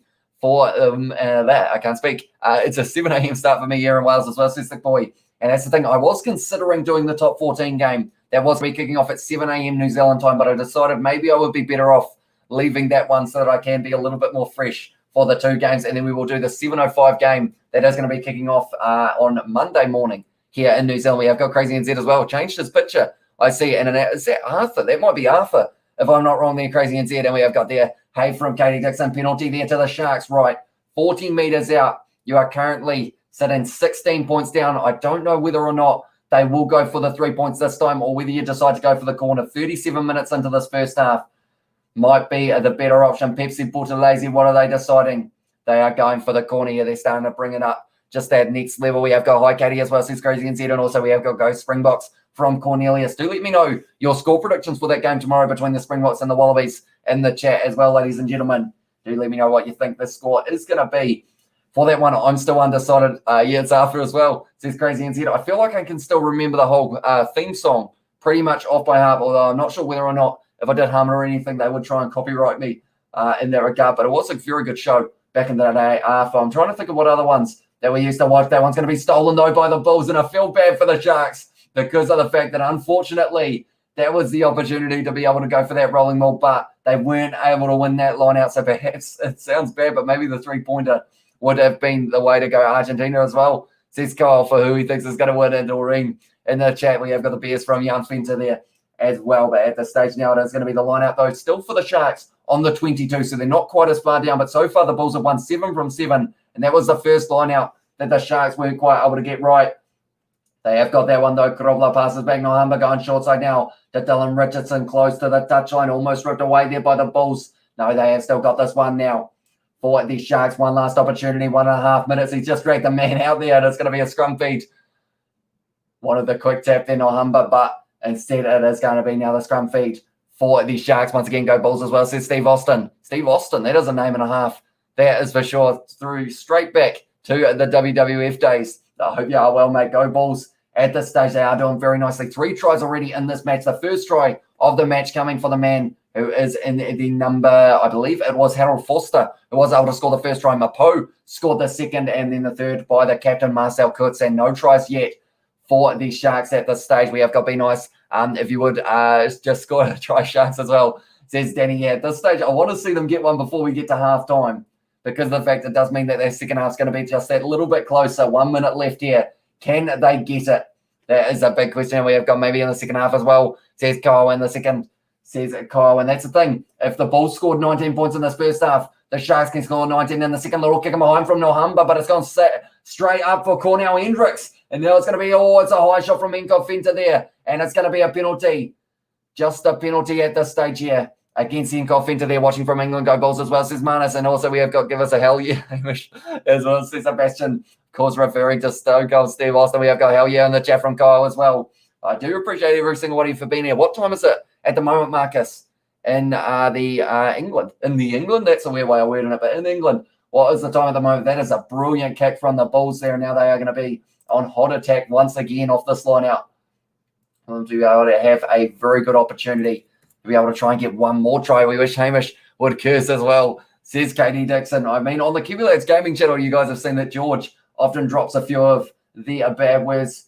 But that is the siren we can hear now. But they have got one more chance of being able to get themselves maybe one more try here, the Bulls. If they can get this line out throw straight, it's going to be 25 metres out from the Sharks line. They have been able to get 7 from 7 so far. Nokia, he is going to be taken down there with the line out now at the back. It's going to be Fun Sale trying to march it forward here. But once again, good defence from the Sharks. Now it's breaking off the back though. And it is going to be Fun Sale driving for Pepsi Portalese. Thought about contesting for the ball. Not quite able to. 22 out now. Zach Berger passes it across now. Stenkamp getting the carry in the number 1 jersey. Zach Berger going short side. They've got numbers as well. It's going to be a salad dummy from Marius Lowe. Oh, sorry, it is actually not Marius Lowe. It's Eindrich Lowe. Mornay Smith, nice ball into the hands of Arno Porter, but he has fumbled it. Cornell Hendricks now. That's not the name, but it is going to be Werner Koch with a bit of a step there just inside of the 22 at the moment. Now the Sharks, it's a high tackle, and they have won the penalty. This game could continue to go up to 45 minutes before we get to halftime. We have got Bloomfontein. I feel like I pronounced that very badly, and it is currently sitting 4:45 in England, as well, says Marcus. So it's a nice afternoon game of rugby for this Currie Cup final, that is for sure. That's a good kick downfield from Kerwin Bosch now, and it does mean that they are going to have the ball 47 metres out from the Bulls line, and the second half is not getting underway yet. We have got low on Afrikaans as well, says Kyle Yankees. Not too sure, although I know that the only words I know in Afrikaans is donkey and also jou lekker ding are the 2 sentences you guys have taught me. They are drowning as well, says Kyle. And also we have got their box 24, Australia 16 from Renee, and also and there we have got South Africa versus Australia will be close, but I'm hoping South Africa will dominate them all and finish at the back courts here now. They have been able to get that ball off the line out once again for the Bulls, and he has kicked it into touch. So now going into halftime, the score is going to be 19 points to the Bulls and 3 to the Sharks. So not the start to the match that the Bulls, or for the Sharks, sorry, that they would have been after, but there is still another half of rugby, and we know that the Sharks can pour it on in the last 20 if they need to. So perhaps that is what they're going to be able to do in this one. It's going to be an exciting second half. That half absolutely flew by. And we have got their ball, jou lekker ding, is Free State Cheetahs territory as well for Bloemfontein. Bloemfontein, hopefully I'm pronouncing that somewhere near correct, but I will mention anyone who is new. Be sure to leave a like and subscribe to the channel. We'll get some stats up for halftime to see exactly how we are sitting for this match. But all I know is there's a huge amount of possession going the way of the Sharks. Same in regards of the territory. They had a huge amount of the ball. And at this stage now, we will have to wait and see whether or not that will be the same in the second half. But they had some very good phase play. That is one thing you got to give to the Sharks in this first half, was the fact that they were able to get in that situation of just repeatedly hitting the ball up 10 phases in a row. Was very nicely done 3 times by the Sharks. But in this one, 66% territory, or sorry, 66% possession for the Sharks, 71% territory, 190 metres carried for the Bulls compared to the 91 of the Sharks. Defenders beaten 12 for the Bulls, 9 for the Sharks, and also 3 clean breaks, 1 for the Sharks in that regard. So they've only been able to break the line once, but they've broken a few tackles, which gives them just that little bit more confidence, you would think, in the second half. But looking at their tackle count, they have made 17 tackles from 29, only a 59% tackle completion rate in that first half. But you would almost put that a little bit more down to the fact that they didn't really get too many opportunities to make tackles. The fact that they only had to attempt 29 in that first half just says how much possession that they did have. But we have got there in the chat 44, or sorry, that is in the stats, 44 from 53 for the Bulls for the tackles made, only missing the 9. And at that first half, we have got the donation from Steve Smith. Thank you very much for a halftime break as well with the coffees in the chat. Of course, we are sitting middle of the night here in New Zealand. We are sitting at 3:50 a.m. at the moment. Do let me know. I believe it would be 11:49 p.m. there at the moment, Steve, if I'm not wrong, in Australia. I feel like I'm starting to learn my time zones not too bad. I'm starting to get the hang of it. I can sing the entire South African national anthem off by heart. I've blown I've blown a few South African rugby fans' mind with that party trick a few times as well, says Thick Boy. And also in the New Zealand 45 to Argentina's 20, and it will be South Africa 27 and Australia 16 from Eddie for the prediction. And Johanna said you just need Bradevin as a third word in your set. Hopefully that wasn't a swear word or anything along those lines. In Navigata, we have got Shark making the mistake, says Betty V. Unfortunately, in this situation, anytime they've had that line out, normally Kenan Van Veeren, I think, is pretty solid with the line out. But unfortunately, they just haven't quite been able to get it going in this first half for that line out. And then it does make it very tough to be able to decide what to do. They took the 3 earlier on. They did give them the solo 3 points, the only 3 points that they have got in this match so far. The 3 tries for the Bulls, though, and they have only had 34% of the possession. The Sharks, 66%. They've had all of the carries in this match so far. Game line carries, they've had 41 compared to the 21 of the Bulls, but the Bulls have just been able to shut them down in terms of stopping them from going for too many of those unique attacking maneuvers that the Sharks are normally able to pull off. But one big thing that I think the Sharks have to do in the second half is going to be the factor of they need to take that risk of kicking in and behind. They tried it a little bit then. Nahumba was the man who tried to do it, but it didn't quite work out right at the end of that first half. But earlier on, when it was in the situation of it was kind of a pass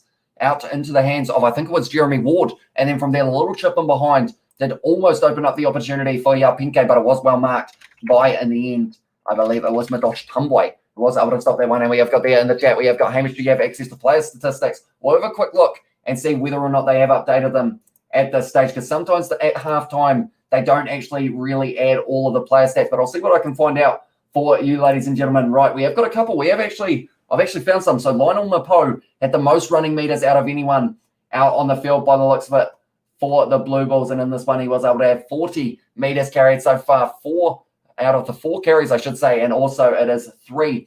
But defenders beat him, 1 clean break. And also Harold Foster, 30 meters carried, 2 carries, 2 defenders beaten, and 1 clean break as well. Strangely enough, they only have the stats for the Blue Bulls. They haven't actually got the stats for the Sharks, which is weird, but I can see the tackling stats of the Bulls. And in this one, Gerhard Steenkamp and also Marcel Kurtz, they're both making 6 tackles in this first half, 5 for Rohan Nokia and 5 for Arnold Botta as well. And then 6 for Aaron Foster, 5 for Mapo, and 5 for Cornell Hendricks. So they haven't really updated it completely at this stage, but hopefully it will be one of those ones that they will update them before the end of this contest. But they are just looking at a few of the highlights for the Bulls, and they were just able to get that ball anytime they went to the breakdown. We have got there, come on Sharks, pull back. Let it be a game or two, says Tom Nelson. And we have seen that many times in the Currie Cup, that is for sure. So it could well and truly be on the cards there. We have got there, Vale has said, well, these are 2 quality sides. Would like the Sharks to win, though, as well, says the Vale. And also we have got there, correct, 11:49 a.m. and also New Zealand 18, Argentina 22. Couched by the box as well, says Renee. And also we have got there drinks and snacks as well, says Katie Dixon. And in the chat, we have got, come on guys, this is rugby, not a democracy. It's not a war. You have both teams some quality comments as well, says the Vale. And Brandy in Afrikaans is what I did pronounce a little bit earlier on. And also Brandywin is English and means brandy and Coke as well, says Johnny Douglas. So that is a very useful one. Indeed, we have got had Sebastian from Danny and also and the Cup Final. Cheers, everyone. And Marcel Kurtz, our old Shark. He's a good man as well, says I feel like I struggle Crixinus. Hopefully I pronounced that correctly, Steve Smith. I love you. He always give you donation happy. You have one. So God give me that as well, says Barry Green. And we have got there from Kyle Achilles in the chat as well. And unless at the moment they are just showing that the Sharks defense haven't quite been able to shut down. The 3 line breaks for the Bulls have almost led to 3 tries. The first try of the match coming for the man in the number 12 jersey, Harold Foster. Second coming for Lionel Mapo when it was just outnumbered well and truly there for Thika Abraham's head. David Creel to cover on the outside, had Mapo on the inside. He couldn't decide. And in the end, Mapo just cut straight up the middle. Did the shark fin as well as he went in for the try. And I've just had a realization, was that shark fin actually a little bit of a dig at the Sharks, or does he play for a team? Now, I was about to say, does he play for a team that has the Sharks as their kind of mascot, but then I realized that is only really Tasman in the Bunnings NBC. So maybe it was a little bit of a dig at the Sharks in that regard. Rugby is a game of all the respect comes at the end of the game as well, says Michael Roberts. And also those curtains must protect you from the sunlight that comes at the end of your streams. Have they ever been open? Don't risk opening them as well, says Steve Smith. I think I've had one live stream that they were open if I'm not wrong. I mean, it's as you guys can see, it's pitch black outside. We are currently sitting at 3:54 a.m. here in New Zealand. And yeah, it is going to be well and truly dark by the end of this one, unless it's slightly light. But yeah, pretty much there is a bush there. I think there's a bush there and a bush there.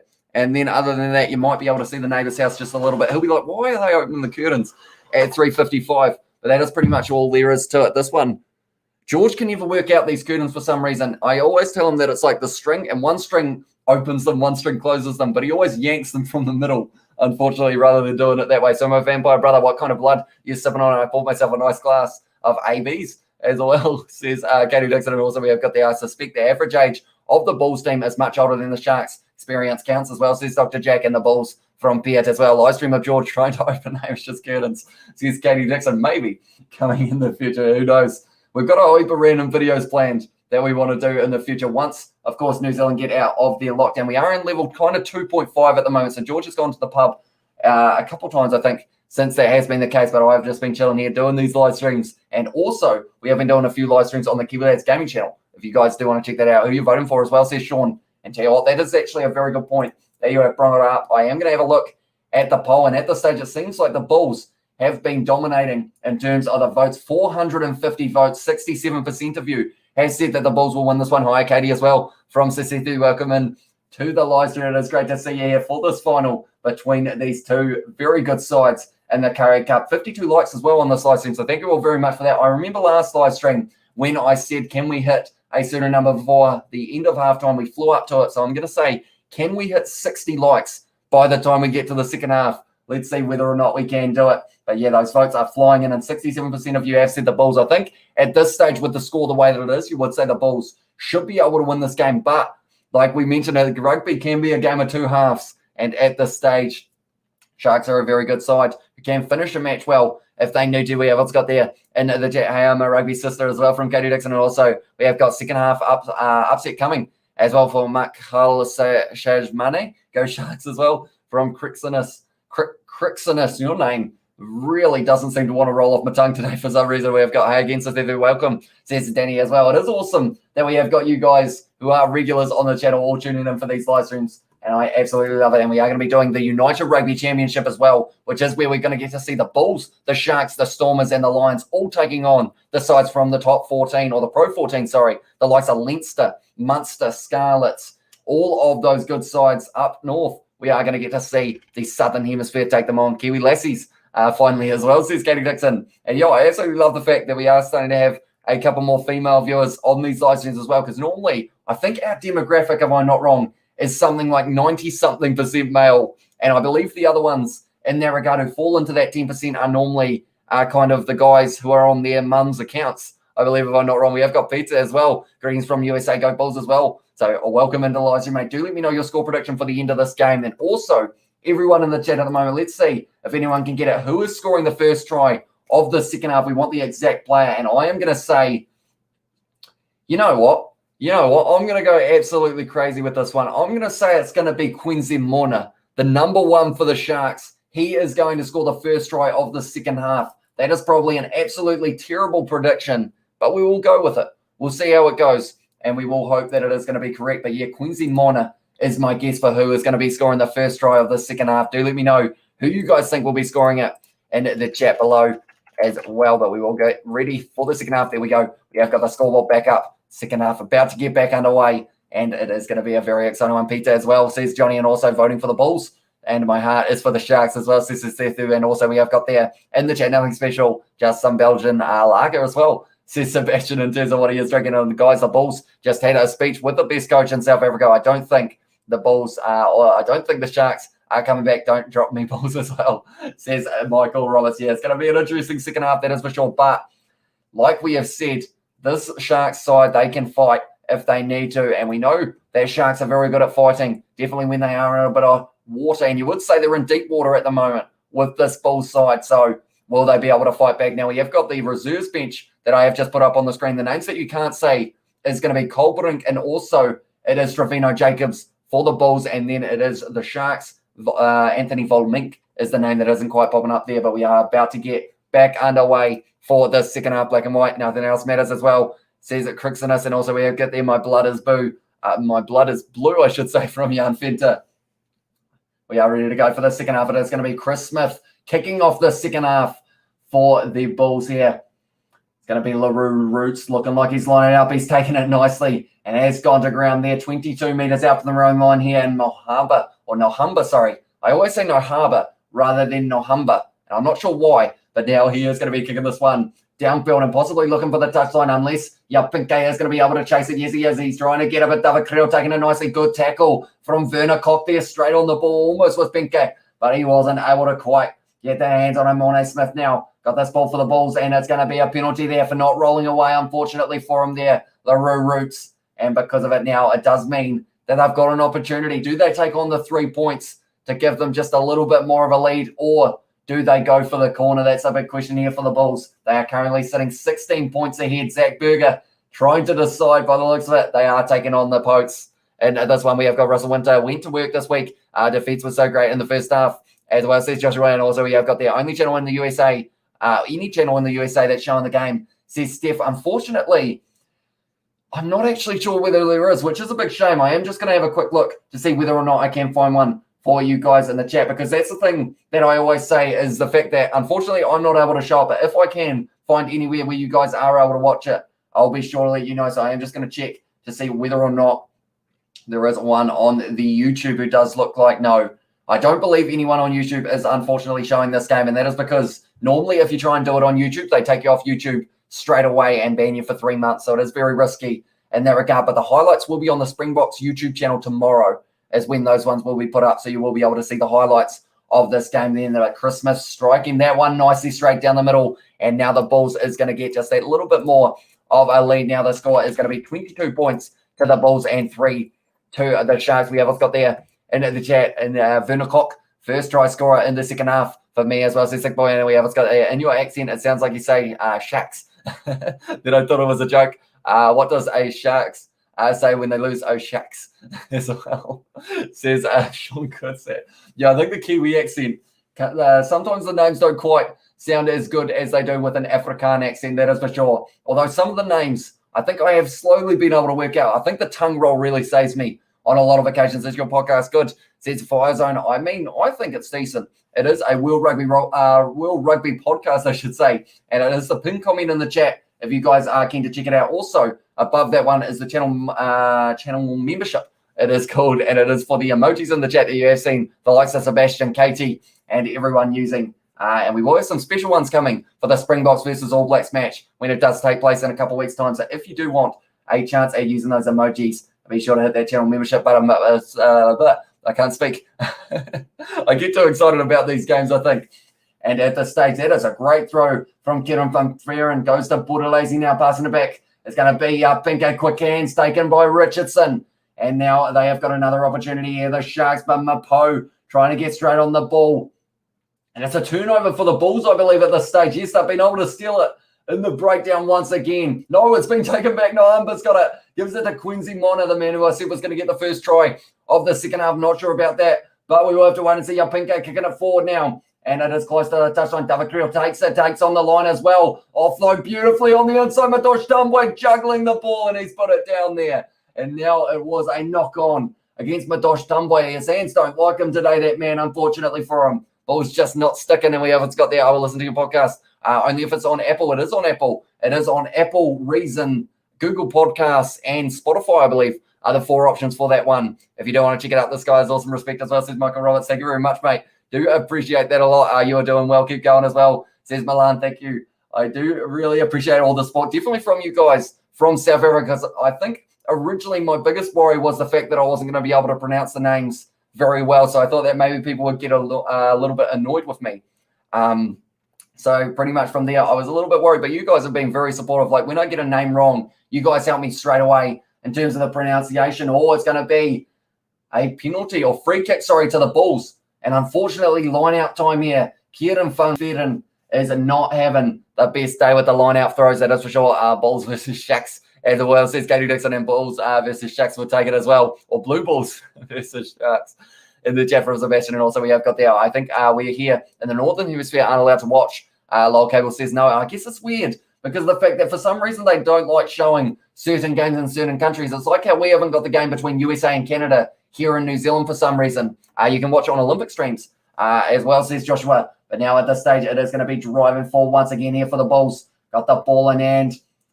Seeing whether or not they can get themselves a fourth try in this match. Chris Smith fires it back now. Forster kicking behind, looking for a bit of the territory, and it's hit the touchline. Is it out on the full? Yes, it is. And because of it, it is going to be going right back, and Forster puts the hand up, apologises to his team. They didn't quite get that one right. We have got there. It's hard having a Scottish accent in Australia. Scott, a Wallaby, both trying to speak English.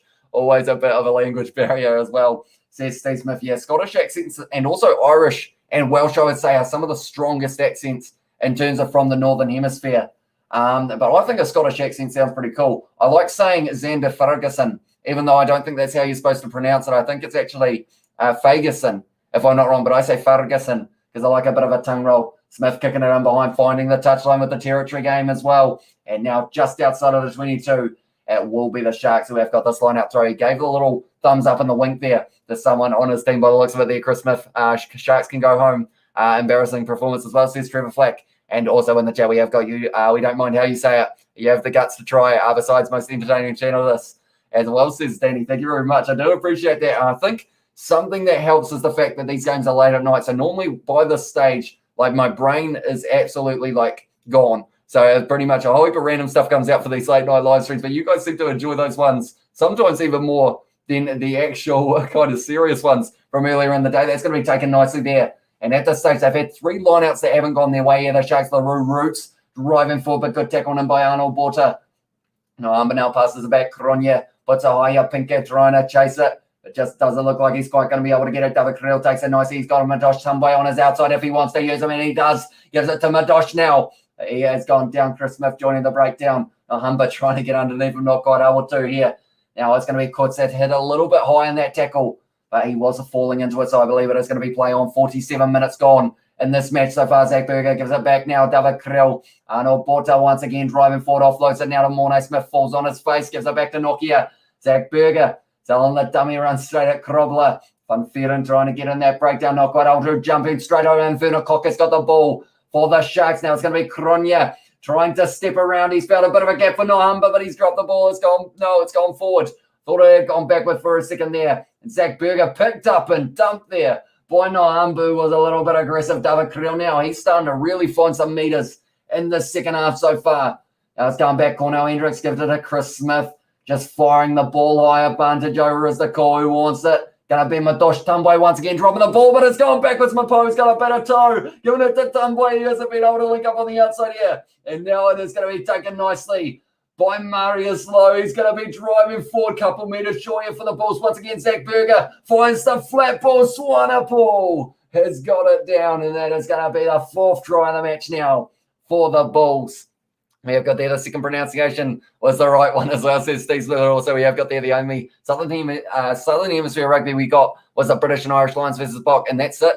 As well, says Katie Dixon. And I feel like that sucks because of the fact that, like, you want to get more people involved in watching rugby. So it's one of those ones that the best way to do that is to offer it to more people for free. I mean, you've still got the ads that will be played at like halftime and everything like that as your kind of revenue, which is better than not having people watch it at all kind of thing. But that was a beautiful run there from Marius. I just bounced back to his feet and then started driving forward. And then from there, Zach Berger passed it back. And then it was the try for Ianko Swanepoel in the number 4 jersey. We have got there as well. I would gladly sit and watch Aussies and Scots talk for hours. Best accents as well, says Katie Dixon. And also, lucky you, I had to admit, I'd have to access an illegal stream to watch any kind of Southern Hemisphere rugby. That's why I worship Hamish for what he's doing as well, says Sebastian. And that's our goal, is to cover as many Southern Hemisphere and Northern Hemisphere games as physically possible. We do these games, even if they start at like 5 a.m., we are doing them on this channel because of the fact that I want to make sure that for you guys who don't have access to these games, for one, you don't get a virus from some random website that does try and hack your computer, but also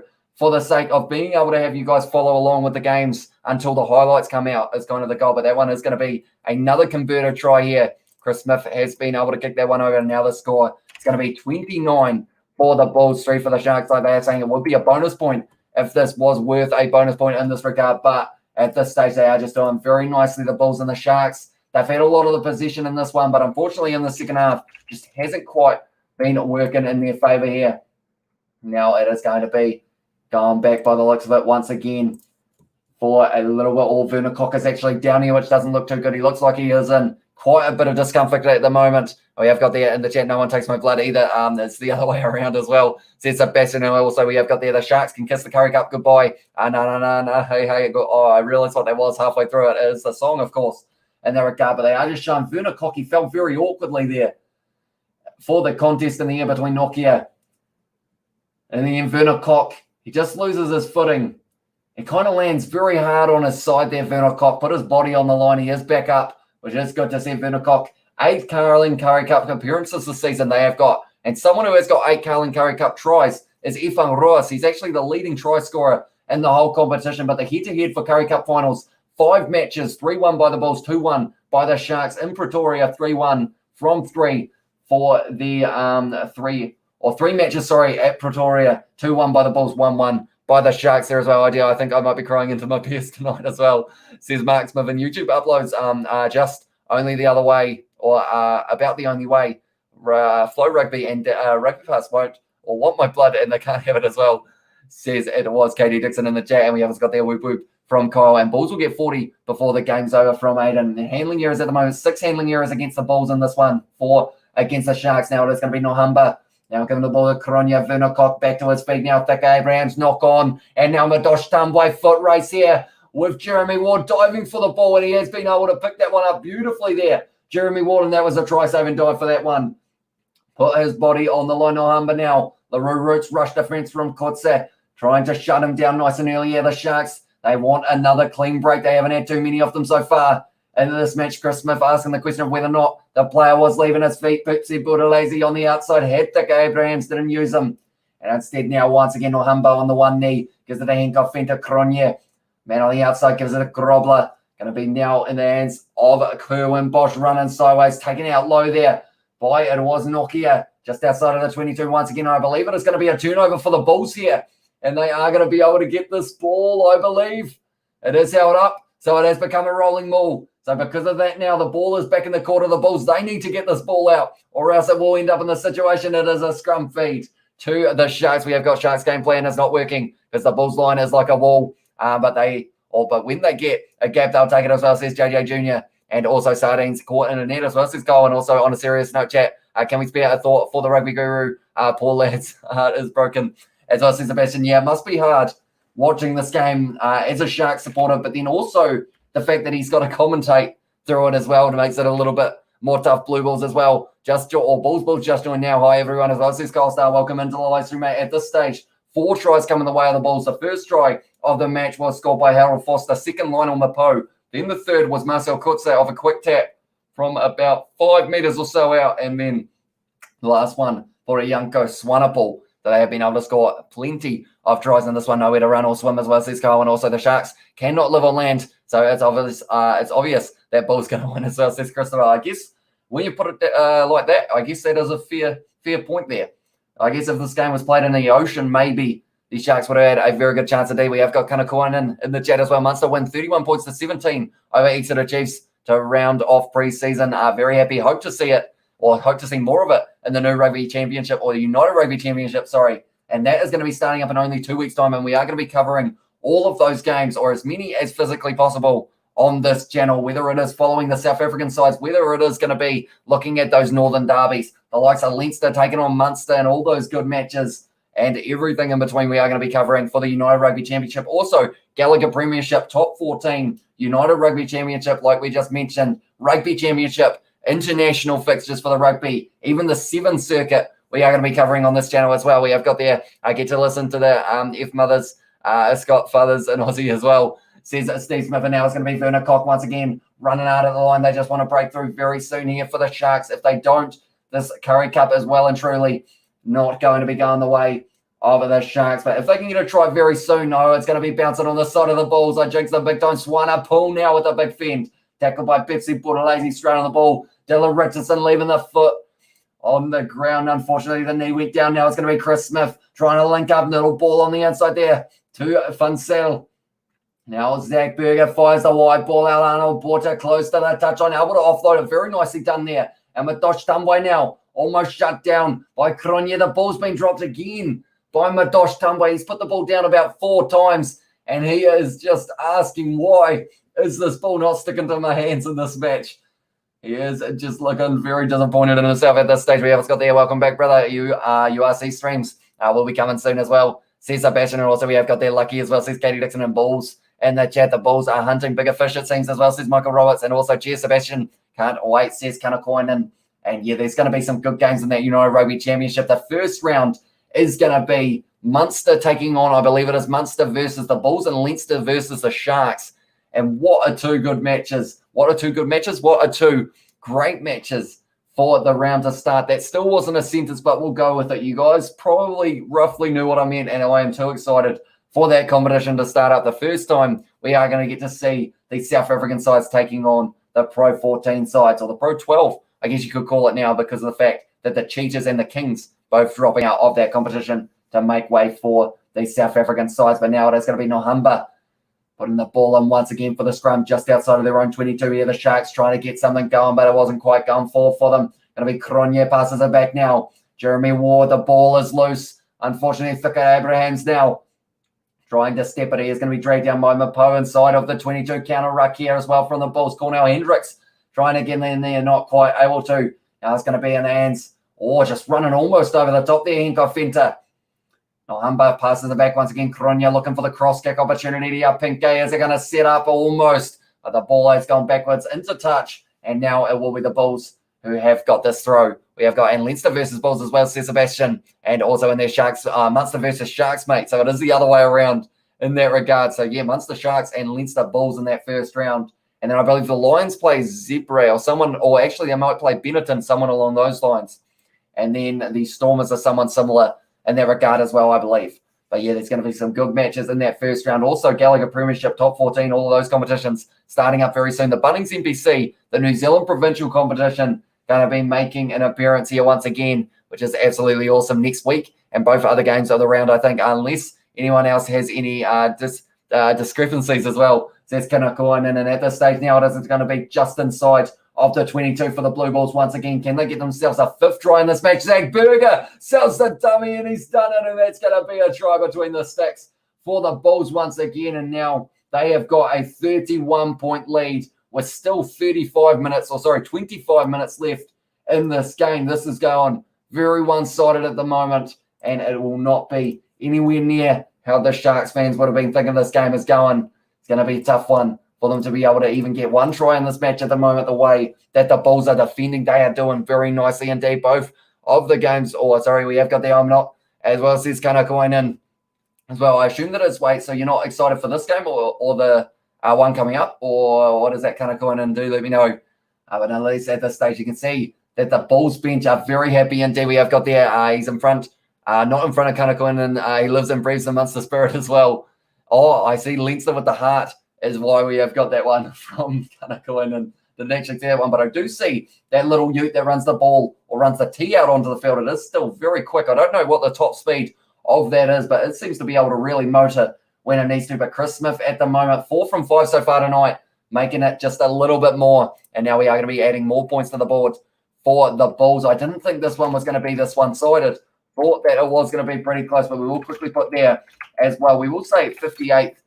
That is %8. That's not quite what we want. We want 58. No, that's still %8. One moment, 58 minute as well. We will put there on our scoreboard just so you guys can see it for where we are up to in this match. We have got Go Bulls, yes, as well. My prediction still on come 32 to 15 as well, says Steve Smith. And if they are able to get 1 or 2 more tries, or 1 or 2 tries in this match, the Sharks, I should say, it's going to be a penalty to them now. So it will be a good opportunity to go for the corner, I would think. And blue blood as well, says Kyle Stark. Go ahead, Katie, I'll take it as well, says Kanakoinen. And also, we have got their Bulls will teach them, hopefully, in the next 2 years, as well, says Michael Robertson. Also, Tumboy, great physical athlete with a lot of speed, but definitely lacking ball handling skills. And that is where the Bulls will teach him, hopefully, in the next couple of years. Yeah, at this stage, that's the thing. He's got insane acceleration, insane just agility as well. But in these games, he has unfortunately been dropping that ball just a little bit too often, but I would assume that they will have him in heavy training trying to get him so that he can get those high balls, because as soon as he masters that side of it,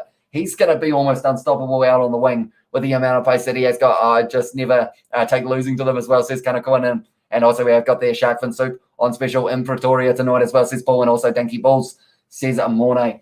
And the Jabba now on the halfway line. It is going to be the scrum feed here, and it's going to be a penalty to the Bulls as well. Now, I feel like from here they will just kick it for the corner. Yes, straight away, Kutsa was like, you know what? We will go for it. But I see here it is actually Machunu who has made his way out onto the field at this stage and replacing Hamish as well, says Carl Yankees. And also we have got there, cheers, says Kanakoinen for dropping the ball as well. And at this stage now, once again, the Bulls are going to be in the situation of only being 15 metres out from the Sharks line. I will mention anyone who is new, be sure to hit that subscribe button. We are going to be covering the United Rugby Championship games as well as the 2 games that are happening tomorrow in terms of the match between the All Blacks and the Pumas, and then the big one, the Springboks and the Wallabies. We are going to be covering on the channel, kicking off at around 12 p.m. South African time. We are going to be providing our live commentary and all sorts in that regard as well. But it is Machunu on the field for Quincy Mono, and also Grobler has made his way out there for Heku, but now it's going to be in the hands of the Bulls. Once again, got an opportunity. Chris Smith with a bit of a step around Heku there. Sorry, it would have actually been the man Fenta in the number 7 jersey. Now it's going to be driving forward once again. Heinrich Lober straight on that ball as he got the, no, not quite. And now around the side, Nokia found the offload to Zach Berger as well. Offloaded back to Marius Lowe, a little bit high from LaRue Roots, and it's going to be a penalty advantage here for the Bulls once again, only 5 metres out at this stage now. Can they get over the try line? Maybe once more before the 60th minute. They've got a minute to do it. Advantage as well in their favour now. It's going to be Marcel Kurtz there running high with the ball. Not quite. Yes, he does find the offload, and Arnold Porter just slams it down like it's a slam dunk, but I think he dropped it. So because of it, I believe that it is just the situation of going back for the penalty, but they got close. Once again, we have got their Bulls win 50 to the Sharks 10 as well, and 4 punts more than my score is 40 as well. Says Jan Fed, and also we have got their NZ player Shatit Stumbway, how to play on the wing as well. Imagine Madosh Stumbway in Super Rugby Pacific. Imagine the scenes that man would cause. Tell you what, once again, it's going to be driving forward with Marius Lowe. Got the ball available. Zach Berger gives it back to Marcel Kurtz. He's breaking the tackle with Budalazy, and he scored his second in the match, the captain. And that is another one for the Bulls now, 60 minutes in, and they have been able to tick over the 40 points. He is having a very good performance indeed. I'll cheer for Munster as well. I'm on the proud for Leinster Bloods after they beat my Quins last night as well, says Sebastian. And also we have got there, there was a game, Kanakoinen, and I was in that live chat. Lol, it was it too as well, says Katie Dixon. And also we have got there, I used to support Quins as well, says Kanakoinen. But here we are, just looking to see whether or not there was a knock on. I know the ball came free on the ground, but did it go forward? Or it came off the knee, and then maybe, there might be no try. There might be no try in this one. I think there might have been a little knock on there on the ground. So I think that is going to be going back for a no try there. But they are going upstairs to see whether or not that is the case. So much for a close game as well, says Mark Smith. I am shocked with the score at the moment, I'll be honest. I thought it was going to be a close fixture between these two sides. The last time these two sides played, there was only 7 points difference. And the Sharks actually won that game in that regard. But at this stage, Loftus is where this game's being played, and the Bulls are just well and truly pouring it on. Game over Hamish as well, says Anna. And also we have got there in the chat as well. I was for a short time, but I left because I knew a lot of Leicester fans would be there, and I cannot stand them as well, says Kanakunin. And also we have got there my poor tuna fishies as well, says Gareth. And also there goes my prediction, says Kyle as well. Not necessarily. Okay, the ball is travelling forward. It is a no try at this stage, and we have got GG, well done Bulls as well, says it is Crickson. And also they did an incredible job to win the premiership, I must say as well, says Kanakunin. And tell you what, the Harlequins, like, just to get through the Bristol Bears was a massive upset. And then they were able to win their games from there and able to win the premiership, beating the Exeter Chiefs in the final, I believe, was who they played in that regard. But now they are going to be making some subs here, the Bulls. My voice is trying to disappear at this stage. We have still got 2 more live streams tomorrow, and then another live stream in the middle of the night as well. We have got the cry, mate, trust me, defeated by both the Bears and the Chiefs. Defeating both the Bears and the Chiefs, says Sebastian. And also we have got there, and that's not an innuendo, as says Katie Dixon, and 62 likes. Smash that like button and subscribe if you are new, says BDV. You heard the man. If you haven't already, be sure to leave a like and subscribe. Bolly going to be making his way out onto the field now, replacing Fenta, who has had a busy game in that number 7 jersey we have got there tomorrow. I want to buy a Shark as well, says the Unfenta.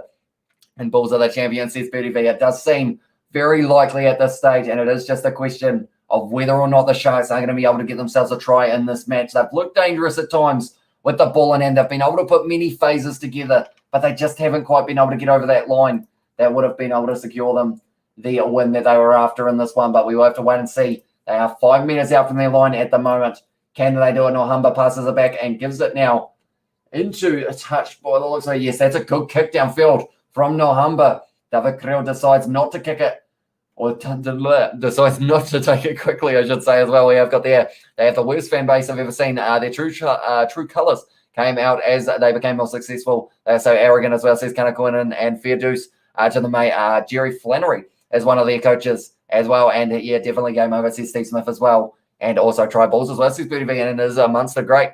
Says it Kanakoinen. They're a good side. They have got quite a few South Africans. Damien Diolende is one that comes to mind, of course. Now that is going to be in the hands of the Bulls once again, but just a little, I think they've called it a full pass here, which does mean, oh no, knock on in the end. So now it's going to be the Sharks who have got the scrum feed once again. We have got their try balls as well from Bertie V, and also May. They all chill the hell out of themselves, says Katie Dixon. And also, I'll throw the Saracens fan base in there if you don't mind. Good, says Sebastian. Of course, they're in the Premiership this year. The first game that they have to play is up against the Bristol Bears. It's going to be on at 6:45 a.m. New Zealand time, but I think I'm going to be getting up for that game so that I can cover it on the channel, as I want to cover as many Premiership games as I can. Youngo's wonderful. He's got a massive smile at the moment. He's very happy indeed with the performance. My 50 prediction for the Bulls might become a reality as well, says Achilles. And at the moment, yeah, 2 converted tries away with 16 minutes left for them to be able to bring up the 50. And the Sharks at this stage, they just want to be able to bring up one of those tries to really give them just that little bit of, I guess, I was going to say a little bit of peace of mind, but I guess that's not the right term. In that regard, but now it's going to be Werner Koch, who is getting a carry once again. Nahumba now. It's looking like they're starting to play with a little bit more speed. Little kick behind from Cronje. Going to be sitting up though for Madosh Tumbwe. Was tackled now by Kerwin Bosch and also by Nahumba. Now they have got to release him. It's going to be available once again for Zach Berger. It's going to be 35 metres out from his line now. Duplessis getting his first carry of the match, and it's coming on the field for Swanepoel. And Zach Berger looking like he is going to be kicking this one high. They have got plenty of time as well here, the Bulls. They will be in no rush to be able to kick this ball high into the sky. And now that I think about it, there is still a debut that could happen off the bench as well for the Sharks, and that would be Lucky Delepu, I believe is the name there for his name, and he will be possibly getting a chance. That's a great low tackle there on the Sharks once again. Now Nahumba is a Cronje going short side. It's going to be a penalty though for the players being offside.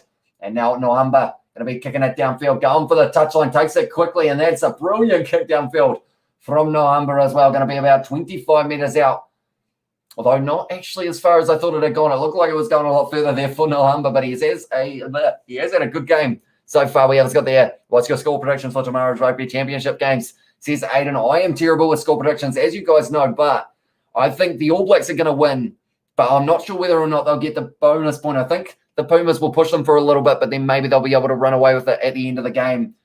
Springboks versus Wallabies are an even tougher one to predict because of the fact that the Wallabies, the record in Australia is on their side, but that was a while ago, and we haven't seen a game played on Australian soil between the Springboks and the Wallabies in a long time since the Springboks were able to win the World Cup, win the British and Irish Lions Tour, #1 rank in the world. They have got a lot of accolades since playing their last, but I think that game's going to be a little bit close up until the last 20 minutes. And then I think it is going to be shaped from there possibly. But do let me know your score prediction in the chat as well, Aidan. But we have got there as well. Wallabies could be called the Wallabies for a more fitting name for the state they are in as well, says Kanakoinen. And also South Africa to win by less than 7 points as well, says Kanakoinen. And also it's evident that the Bulls are by far the strongest team around.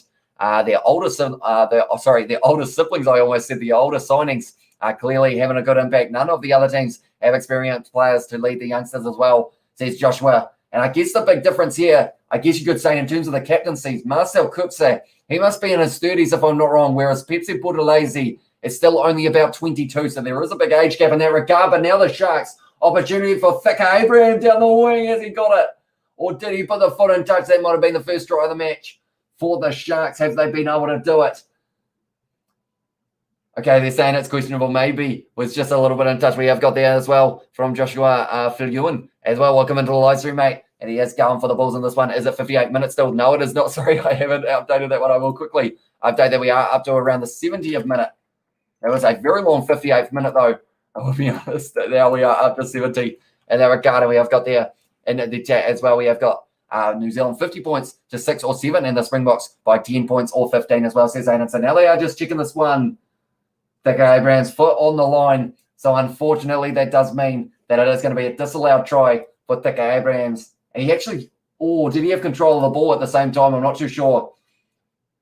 We're just seeing a different angle here, whether or not Abrahams did have the foot on the line. It's looking like it's very close. Yes, that foot is on the white line, so that means that it is going to be no try for Thicke Abrahams there, unfortunately for him. He would have loved to be able to score the first try of the match for the Sharks, but just wasn't quite meant to be there. My prediction is 36 South Africa and 15 to Australia. And also we have got there in the chat, anyone who hasn't like this video as well, says, can I come in? You heard him. If you haven't already, be sure to leave a like. Also, subscribe to the channel if you are new. We are going to be back for the match tomorrow between the Springboks and the Wallabies, and also the All Blacks taking on the Pumas. That game, the first one is the All Blacks Pumas, and it is going to be kicking off at 9:05. That's a big mistake there, and it's going to be the first try of the match for the Sharks. What just happened? Thomas du Toit just scored the try. That was not a great throw from the Bulls. It went straight over the top, and Thomas du Toit has scored the first try of the match. I'm going to have to see this one again. The 5th Carling Currie Cup try for Thomas du Toit. So in the end there, it was the line-out throw. Just went straight over the top of the line-out, 5 metres out the Sharks. Thomas du Toit was able to get it. And then from there, put the ball down, scores the try. Thanks very much for coming. That is the first try of the match for the Sharks. 66 minutes gone at this stage in this match. Kerwin Bosch now going to have the opportunity to convert. We have also got there in the chat box by 9, says Ryan, and also Bulls win, says Jan Ferdinand. Don't think Australia is good enough to beat the Springboks right now, even with home advantage, says Steve Smith. Yeah, it's going to be a very tough game for them. I'm interested to see how Quade Cooper goes, because I know a lot of people want to know Lalicio out of that starting lineup. Kerwin Bosch, he has got that one, so now the score is going to be 10 points to the Sharks and 36 to the Bulls. I mean, 3 converted tries would put them still a little bit short. They need 4 converted tries from here in the last 14 minutes to be able to win this match. But the replacement there, unfortunately, it was in the end Jan-Hendrik Wessels who wasn't quite able to get that straight throw. But yeah, 4 converted tries in 14 minutes is near impossible. But I guess you can't. I mean, we can probably say that they are out of this match, but we'll wait and see whether or not they can get 1 or 2 more. But now Chris Smith kicking this one off long for the Bulls. Then Nahumba taking it nicely, passes it now to Pepsi Buthelezi, charging straight at Arnold Borta. Has been able to drag him down inside of the 22 once again. Nahumba looking like he does have to kick this one, unless is he going to go for the pass back? Does indeed. Gives it to Kerwin Bosch, going for the cross kick here. Decided to try a different tactic, and Madosh Tambwe not the safest under a high ball. It's gone straight through his hands again, but it's sitting up for Chris Smith to be able to take that one now. Ball on the side of the Bulls, seeing whether or not they can get 1 more try in this match. It is going to be Jacques du Plessis now, getting another carry. He's had quite a few since coming onto the field only about 5 to 10 minutes ago now. Once again, driving forward, it's going to be Marius Lowe, who was able to score a try, and it's a penalty there. And it was no clear release against Werner Koch there. Unfortunately, the ball just got a little bit stuck on his arm, and I think they are saying that they want to take on the 3 points because of the fact that even if the Sharks were able to get 4 converted tries in that regard, they would still be 1 point away from being able to win it. We have got there, is the score correct as well? At this stage, it is, other than the 70th minute, we are sitting at 68 at this stage. And at this match, we have also got, I thought, a suitable place to host the first United Rugby Championship match is the Moses Mabhida Stadium. Hopefully I pronounced that correctly, near the Sharks home ground in Durban.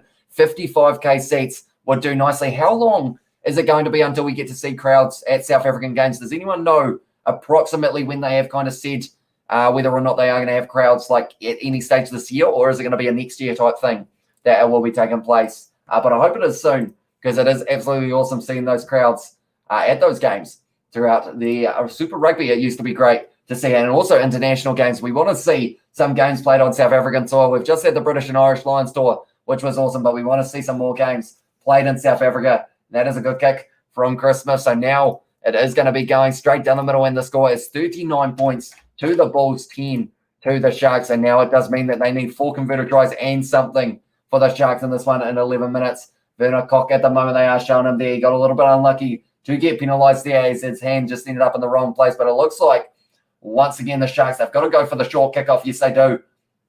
Going to be chased here by, it was their number 20. Hasn't quite worked out, though, unfortunately, and the Bulls have been able to claim this one once again.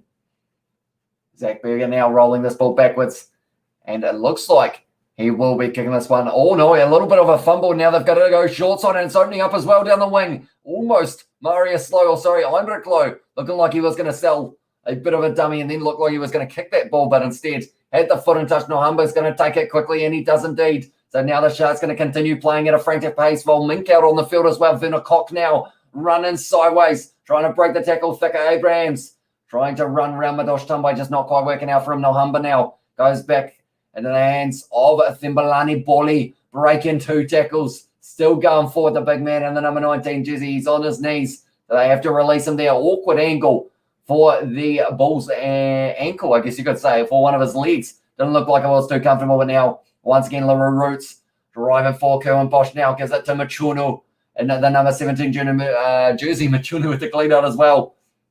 A lot of Machunus out on the field, that is for sure. Currently, both of the front row now is going to be Nahumba going back, Bosch going back once again now in the hands of the number 22, which they did have 2 options for this one, I believe. But at this stage now, it is going to be Nahumba. So they haven't had their debut yet. Is something to think about. Madosh Tumbai just ragdolling Thicka Abrahams a little bit there, and straight on the ball was Mapo, almost able to get the ball back. Counter ruck coming from Madosh Tumbai, playing the halfback though. And because of it now, it does mean that it is going to be a penalty against Madosh Tumbai. Not yet. They need to vaccinate a lot more people before they will open the stadiums. And battery low, guys, much like the Sharks. Oh, no.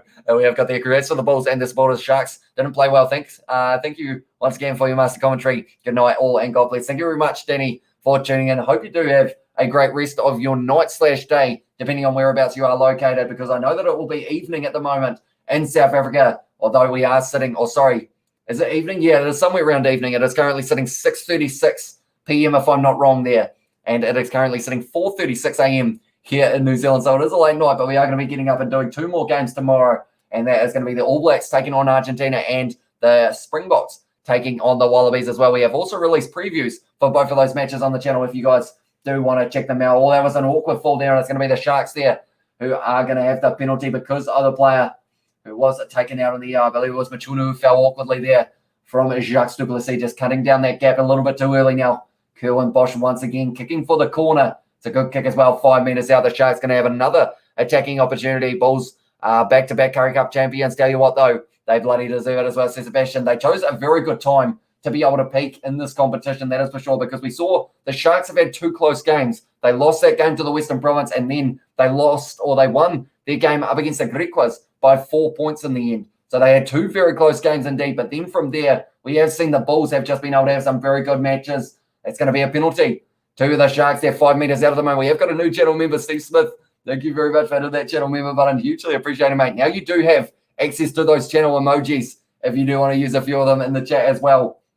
And if you do need help with that, I believe it is the little emoji, if I'm not wrong, near the chat down the bottom, I think. If I'm not wrong, Katie Dixon will be able to help you out big time. They absolutely love when you guys end up joining that membership because they have got some more emoji buddies in that regard. We have also got their cheers for tuning in as well. Have a good one as well, says Sebastian. And also welcome Steve Smith, says Katie Dixon. And also in there, we have got Jury. Welcome to the live stream, mate. Thank you very much for tuning in. Steve Smith, long time due. He's a legend of the channel. He is indeed. And it is absolutely awesome. With the fact, there they are. Kieran Bumper, try the ball, the 10, the Billy emoji, and the George. Absolutely loving it in the chat, that is for sure. And Michael Roberts has got there in the chat as well. I see Bra-Eye, which I know is something to do with a barbecue, if I'm not wrong, in South Africa. We have got the emojis once again from Steve Smith. I absolutely love seeing that Kieran emoji. This is Kieran, anyone who doesn't know. He is a giant inflatable All Black there. They are just making subs at the moment in the game, which is why I am talking about Mr. Kieran next to me. Once again, another penalty for the Sharks. We have got a whole heap of emoji. It is an emoji spam fest in the chat at the moment. How many minutes left at this stage? There are 71 minutes gone in this one, so we have still got another 9 minutes left. So the Sharks at this stage, they are just continuing to kick it for the corner to see whether or not they can get themselves another try. We have got there the Kieran emoji in the chat from Steve Smith as well. We are the champions, go Bulls as well, says Birdie V. Yeah, they played very well in this match. And also in their last couple of matches, the Western Province game, they were able to win it by 18. The game before that, they did win it by quite a few points as well. Actually, they had a close game. The one before, it's another penalty to the Sharks, and it's for playing the man in the year, I think is that one. At this stage, they've had about 5 back-to-back penalties here, the Sharks, and they just continue to kick it for the corner. We have got George in the chat. It said, how you doing, Hamish? I'm doing very well. Thank you, mate. It is good to see you for this live stream. We are currently 17 minutes through. Oh no, they've decided to try and take the quick tap instead there. Advantage over. Kieran's down. He's fallen asleep. It is currently 4:39 a.m. here in New Zealand. Volmink with a bit of a slip there, but pretty much they faked as if they were going to be going for the touchline, and then from there took the quick tap but knocked the ball on. Unfortunately, we have got there, it's supposed to be Kieran Reid, but I think it looks more like Dan Carter. I'll put it on my gravestone as well, says Katie Dixon. And also we have got there, into the chat, morbidly obese Dan Carter, there he goes as well, says Katie Dixon. I think I lost the center of gravity and ended up just tumbling. There we go, Nahumba now, passing it back on the halfway line. Kerwin Bosch, almost an intercept pass, but it was a very good take from Thibulani Boli. Going back now to the left-hand side, Werner Koch linking up now. It's going to be Dylan Richardson on the outside. Yeah, Pinkay forward pass has gone into touch as well. Big hit on him by David Creel. And at this stage now, it will be the Bulls' option of either the line out or possibly going for the scrum. We have got there the Kieran as well with the sleeping next to it from Sebastian. Thing is, he's quite far away. I might be able to. There we go. We've just got him. He was just close enough. Right. You're right, mate. Yeah, I only got a few more minutes to go. We've got 7 more minutes of this match. There we go. He's going to look at me for a little bit here, Kieran, running in the game by the looks of it. But it is once again going to be a huddle for the Bulls. They are having a drinks break. This game has been played at a very frantic pace between these two sides, that is for sure. So you can understand why they are needing just that little bit more of a breather. But I will mention anyone who is new, be sure to hit that subscribe button.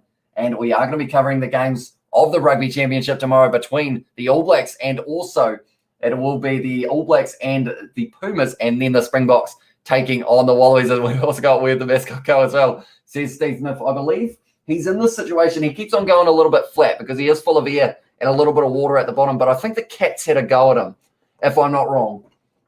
I think the Cats had a little swipe, and that's why he ends up going flat so quickly now. He used to stay pumped up for like ages, but he ends up in that situation. I think the Cat may have thought he was looking at him funny. So then the Cat was just like, you know what, have a claw in you. And now he kind of pops very quickly. Indeed, Sharks too busy meeting and out doing South Africa's affirmative action quota requirements as well, says David Martin. Also, we have got there, you're going to make it Kieran. You are an AB look-alike man as well, says Katie Dixon. And also we have got there, Sebastian Wells said the Bulls bloody well deserve it. Proud Bull supporter here as well from Grant. And also we have got, never mind, he's back where he belongs as well, says Steve Smith. And also we have got Bulls will be the champions again, says Georgia. Back-to-back years, they have been able to beat the Sharks in the final. And at this stage, this one is a very comfortable game.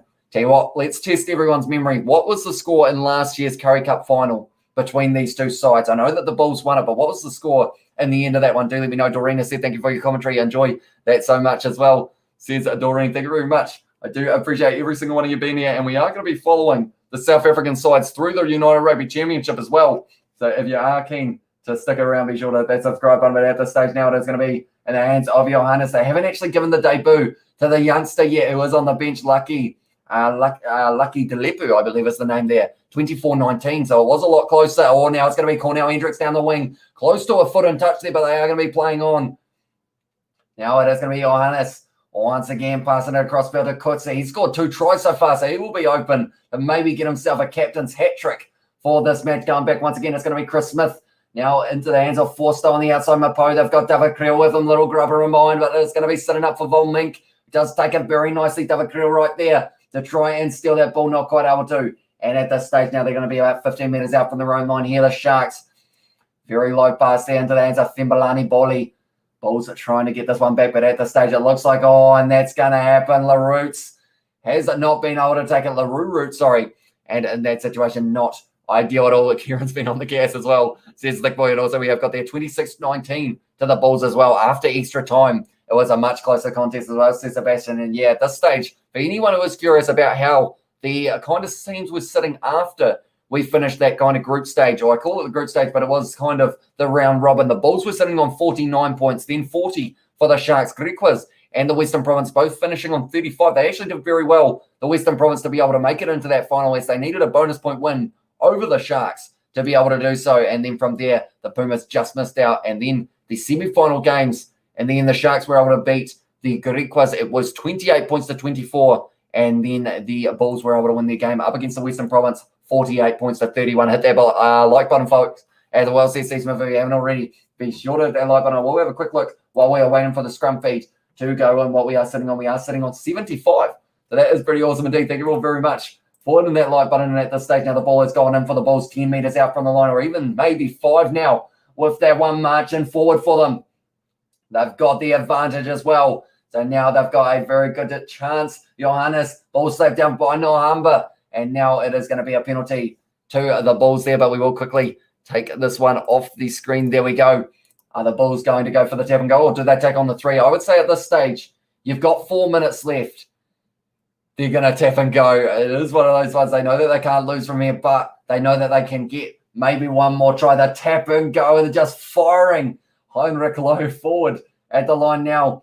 Looks like it is going to be the number 17 getting close to the line. Only a metre short once again here for the Bulls. 4 minutes left as well. Are they going to be able to get themselves one more try in this contest? Once again, shortcuts are there. Meters, or a metre, I should say, from the line here. Slipping a little bit for the Bulls. Going back, Johannes gives it to Chris Smith now. Firing the wide ball, gives it to Mapo instead. And now he's doing a bit of a step offload on the outside. David Creel backs himself. Shouldn't have. He should have passed that ball. Madosh Dunbay's foot was in touch.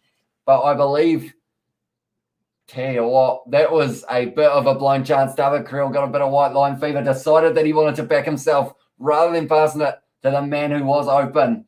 And because of it, it did mean that it is going to be the line out for the Sharks here, 5 metres out from their own line. Although the line outs haven't been that solid throughout this match for them so far. It's going to be taken nicely, though, for the Sharks. Nahumba now passes back. Then Milani Bolly getting a bit of steam going. Ray low tackle on him, though, by a WJ Stenkamp. Now is going back. Kuhn Bosch. Werner Koch now with a bit of a step. Gives it off to Anthony Volmink. He's going to have Nahumba on the inside. It's wide open for them as well. Here, Volmink with a bit of the fancy footwork. Wasn't able to find Yapinka on the outside.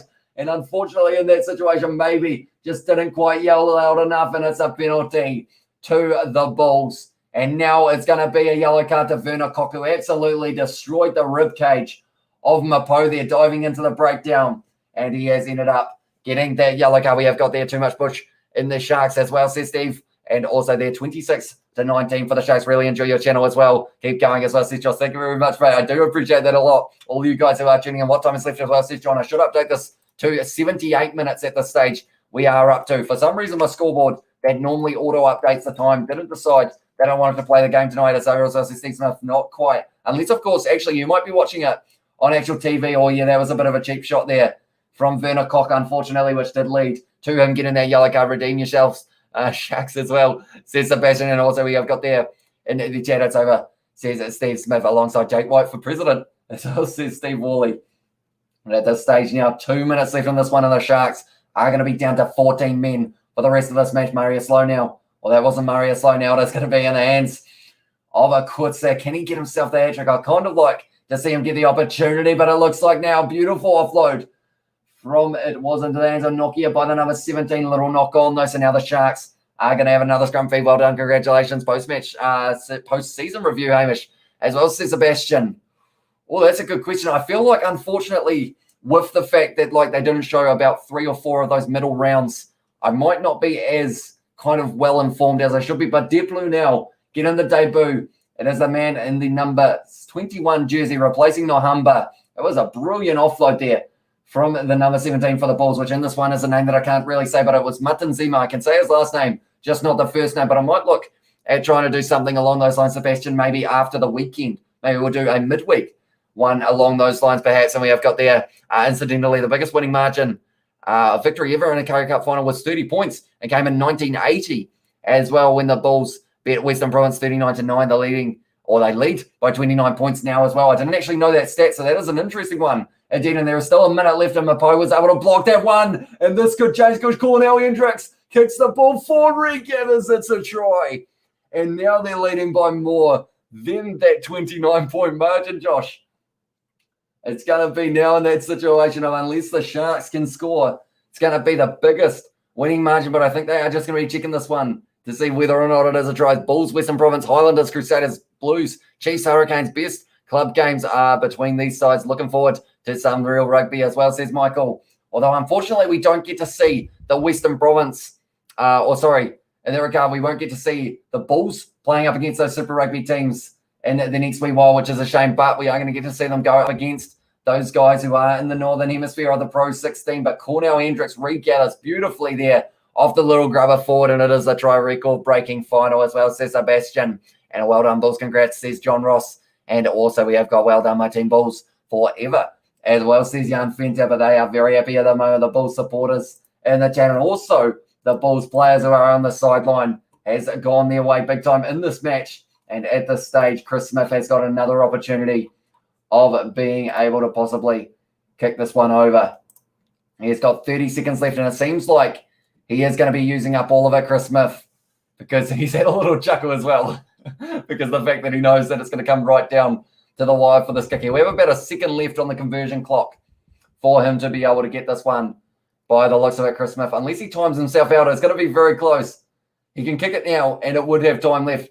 He is going to be marching in. Has he got it there? No, he hasn't hit that one well at all, Chris Smith, but unfortunately, I think it was because of the fact that he was waiting for the clock to go down, and the Bulls, they are loving it. They have been able to win the Carling Currie Cup 2021 competition. 44 points to the 10 of the Sharks. Like we mentioned, it is the biggest margin in a Currie Cup final. This previous one was 30. Josh has said back in 1980 for when that last one was super as well, says Cornelius. And also we have there, Hamish, you should make some merch as well, says Aiden. It is something that we have thought about, although we're not sure whether or not like we would have, because one thing I want to make sure if we do make merch is that it's kind of like affordable and doesn't cost a whole lot. So I think depending on how many kind of you make, depends on how expensive it is, because of if you get it kind of all bulked together, it does become a little bit cheaper. So I'm hoping that if there is enough interest, we can make it a lot cheaper in that regard.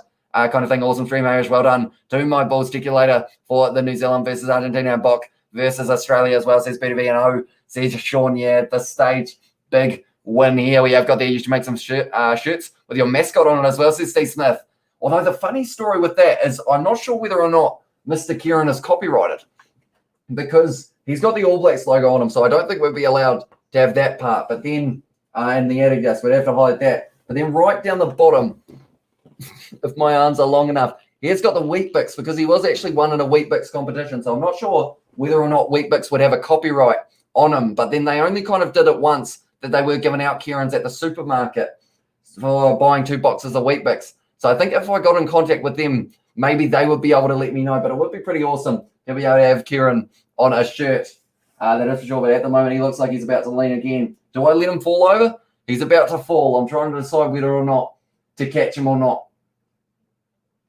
He's slowly tilting. But at this stage now, we will look to see what some of the stats of this match, where we have got Kieran as well from Sebastian, and also we have got thanks Hamish top commentary. As I says, Russell, thank you very much for tuning in, mate. Box versus Wallabies. As I said, Kyle Star, we are going to be covering that game on the channel as well, and it is going to be kicking off at 12:05 or 12 o'clock, I believe it is, in South Africa. That game is going to be kicking off tomorrow on Sunday, and then in New Zealand it is going to be a 7:05 p.m. kickoff for the New Zealand versus Argentina game, which will be a 9:05 p.m. or 9:05 a.m. kickoff, there in South Africa as well. We have got their Weet-Bix Willie as well, says Steve Wally, and also we have got the elbow off from Kyle. He's got a few emojis. Kieran really is on a lean at the moment. He's trying to stay upright, but he just doesn't seem to have it in him at the moment, Kieran, unfortunately. But at this stage, the trophy is about to be presented, but nonetheless, I think we are getting close to the end of this live stream after we give you guys those post-match stats.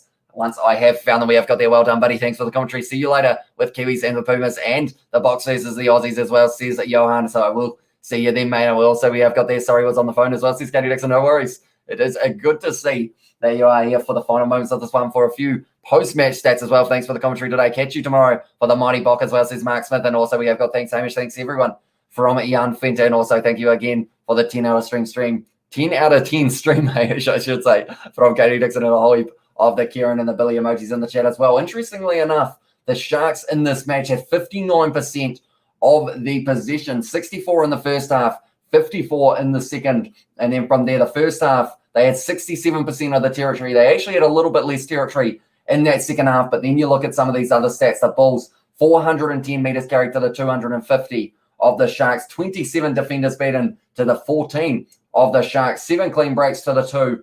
And at this stage, almost 10 more offloads as well for the Bulls in this match than the Sharks. The Sharks, they had 69% for their tackling accuracy in this one. 59 tackles made from 86. They actually missed 27 tackles in this match as well. But in this stage, of looking at the Bulls. They only missed 14, and they had an 85% tackling completion rate of 79 from 93. We also got there in the chat as well. Thanks, Hamish. Awesome commentary as well from Michael, and thanks, Hamish, for your awesome commentary from Ellen as well. Thank you very much. Cheers for the stream. Says Steve Smith, and he has got the Kieran Bumfer and all of the other emojis in the chat as well. Thank you for streaming the Currie Cup, Hamish. They weren't convenient hours for you, but your dedication conquered the difficulties. Massive respect as well, says Sebastian. No worries, mate. And we are going to be doing the same for the United Rugby Championship, the middle of the night games. It is currently sitting 5 a.m. almost here in New Zealand. My eyes are bloodshot, but we are going to be getting up and we're going to be doing it again tomorrow. We have got the matches between the All Blacks and the Boomers, the Wallabies and the South Africans. And then from there, we are going to be possibly getting up at 7 a.m. the next morning to do the game between Toulouse and Toulon as well for the top 14. It's going to be hectic, but I have thoroughly enjoyed it. And I do thank you all very much, as this is going to be the last Currie Cup live stream for a little while. So I do appreciate you all being here. We are going to be transferring over in the next couple of weeks to the United Rugby Championship. Is going to be the next competition that we are following to do with those South African sides. So I hope you guys will tune in for those ones as well. Time for sleep as well. And we have got sun up yet as well, says Steve Smith. We'll have a quick look. Oh, not quite, but I don't. We're probably only about an hour and a bit away from the sun rising here in Kiwiland. So by the time I get my kind of thumbnail and everything prepared for my lineups and everything for the videos or the lineups tomorrow, live streams tomorrow, I should say, I think we will be in the situation of might be able to get to see the sun for the early stage of the able to get there. Thank you, Hamish. Good night as well. And stay well all as well in the chat right back at you. And thank you very much for tuning in as well. So looking through some stats as well, something else I want to do is look at the fact that in their own half here, there were 28, surely not. Surely that's not the number. 28 penalties against the Sharks in this game, if that is correct. And then 17 against the Bulls. There were a lot of penalties throughout this game, that is for sure. But we will have a quick look to see whether or not that is an accurate stat in that regard. And we will also get some player stats as well for this match.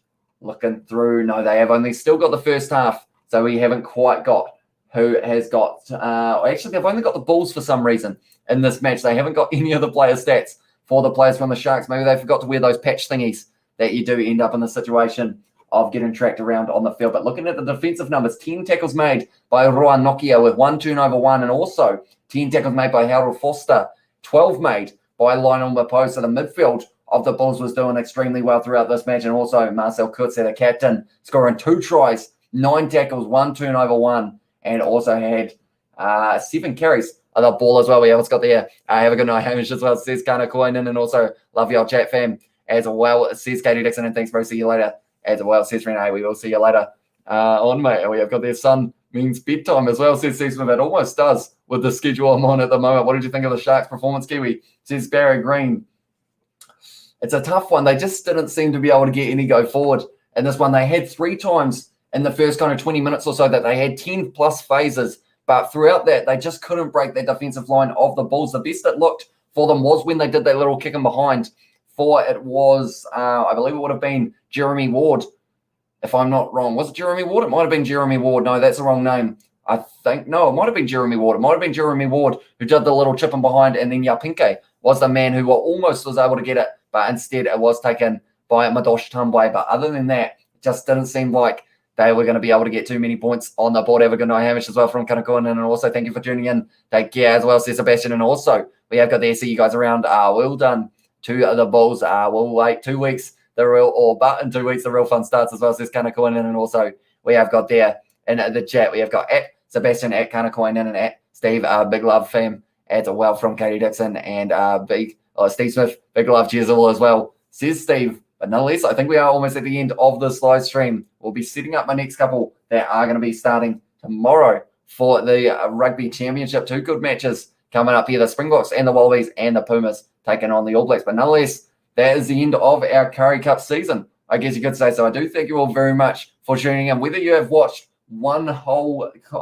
season or one whole second of these live streams, I do appreciate you all being here. And I will see you all for the next ones that will be coming up very soon as well. United Rugby Championship, Gallagher Premiership, Top 14, all of the competitions we are going to be covering them. Almost nailed the outro, but just messed it up at the last minute on this channel. We will see you all later.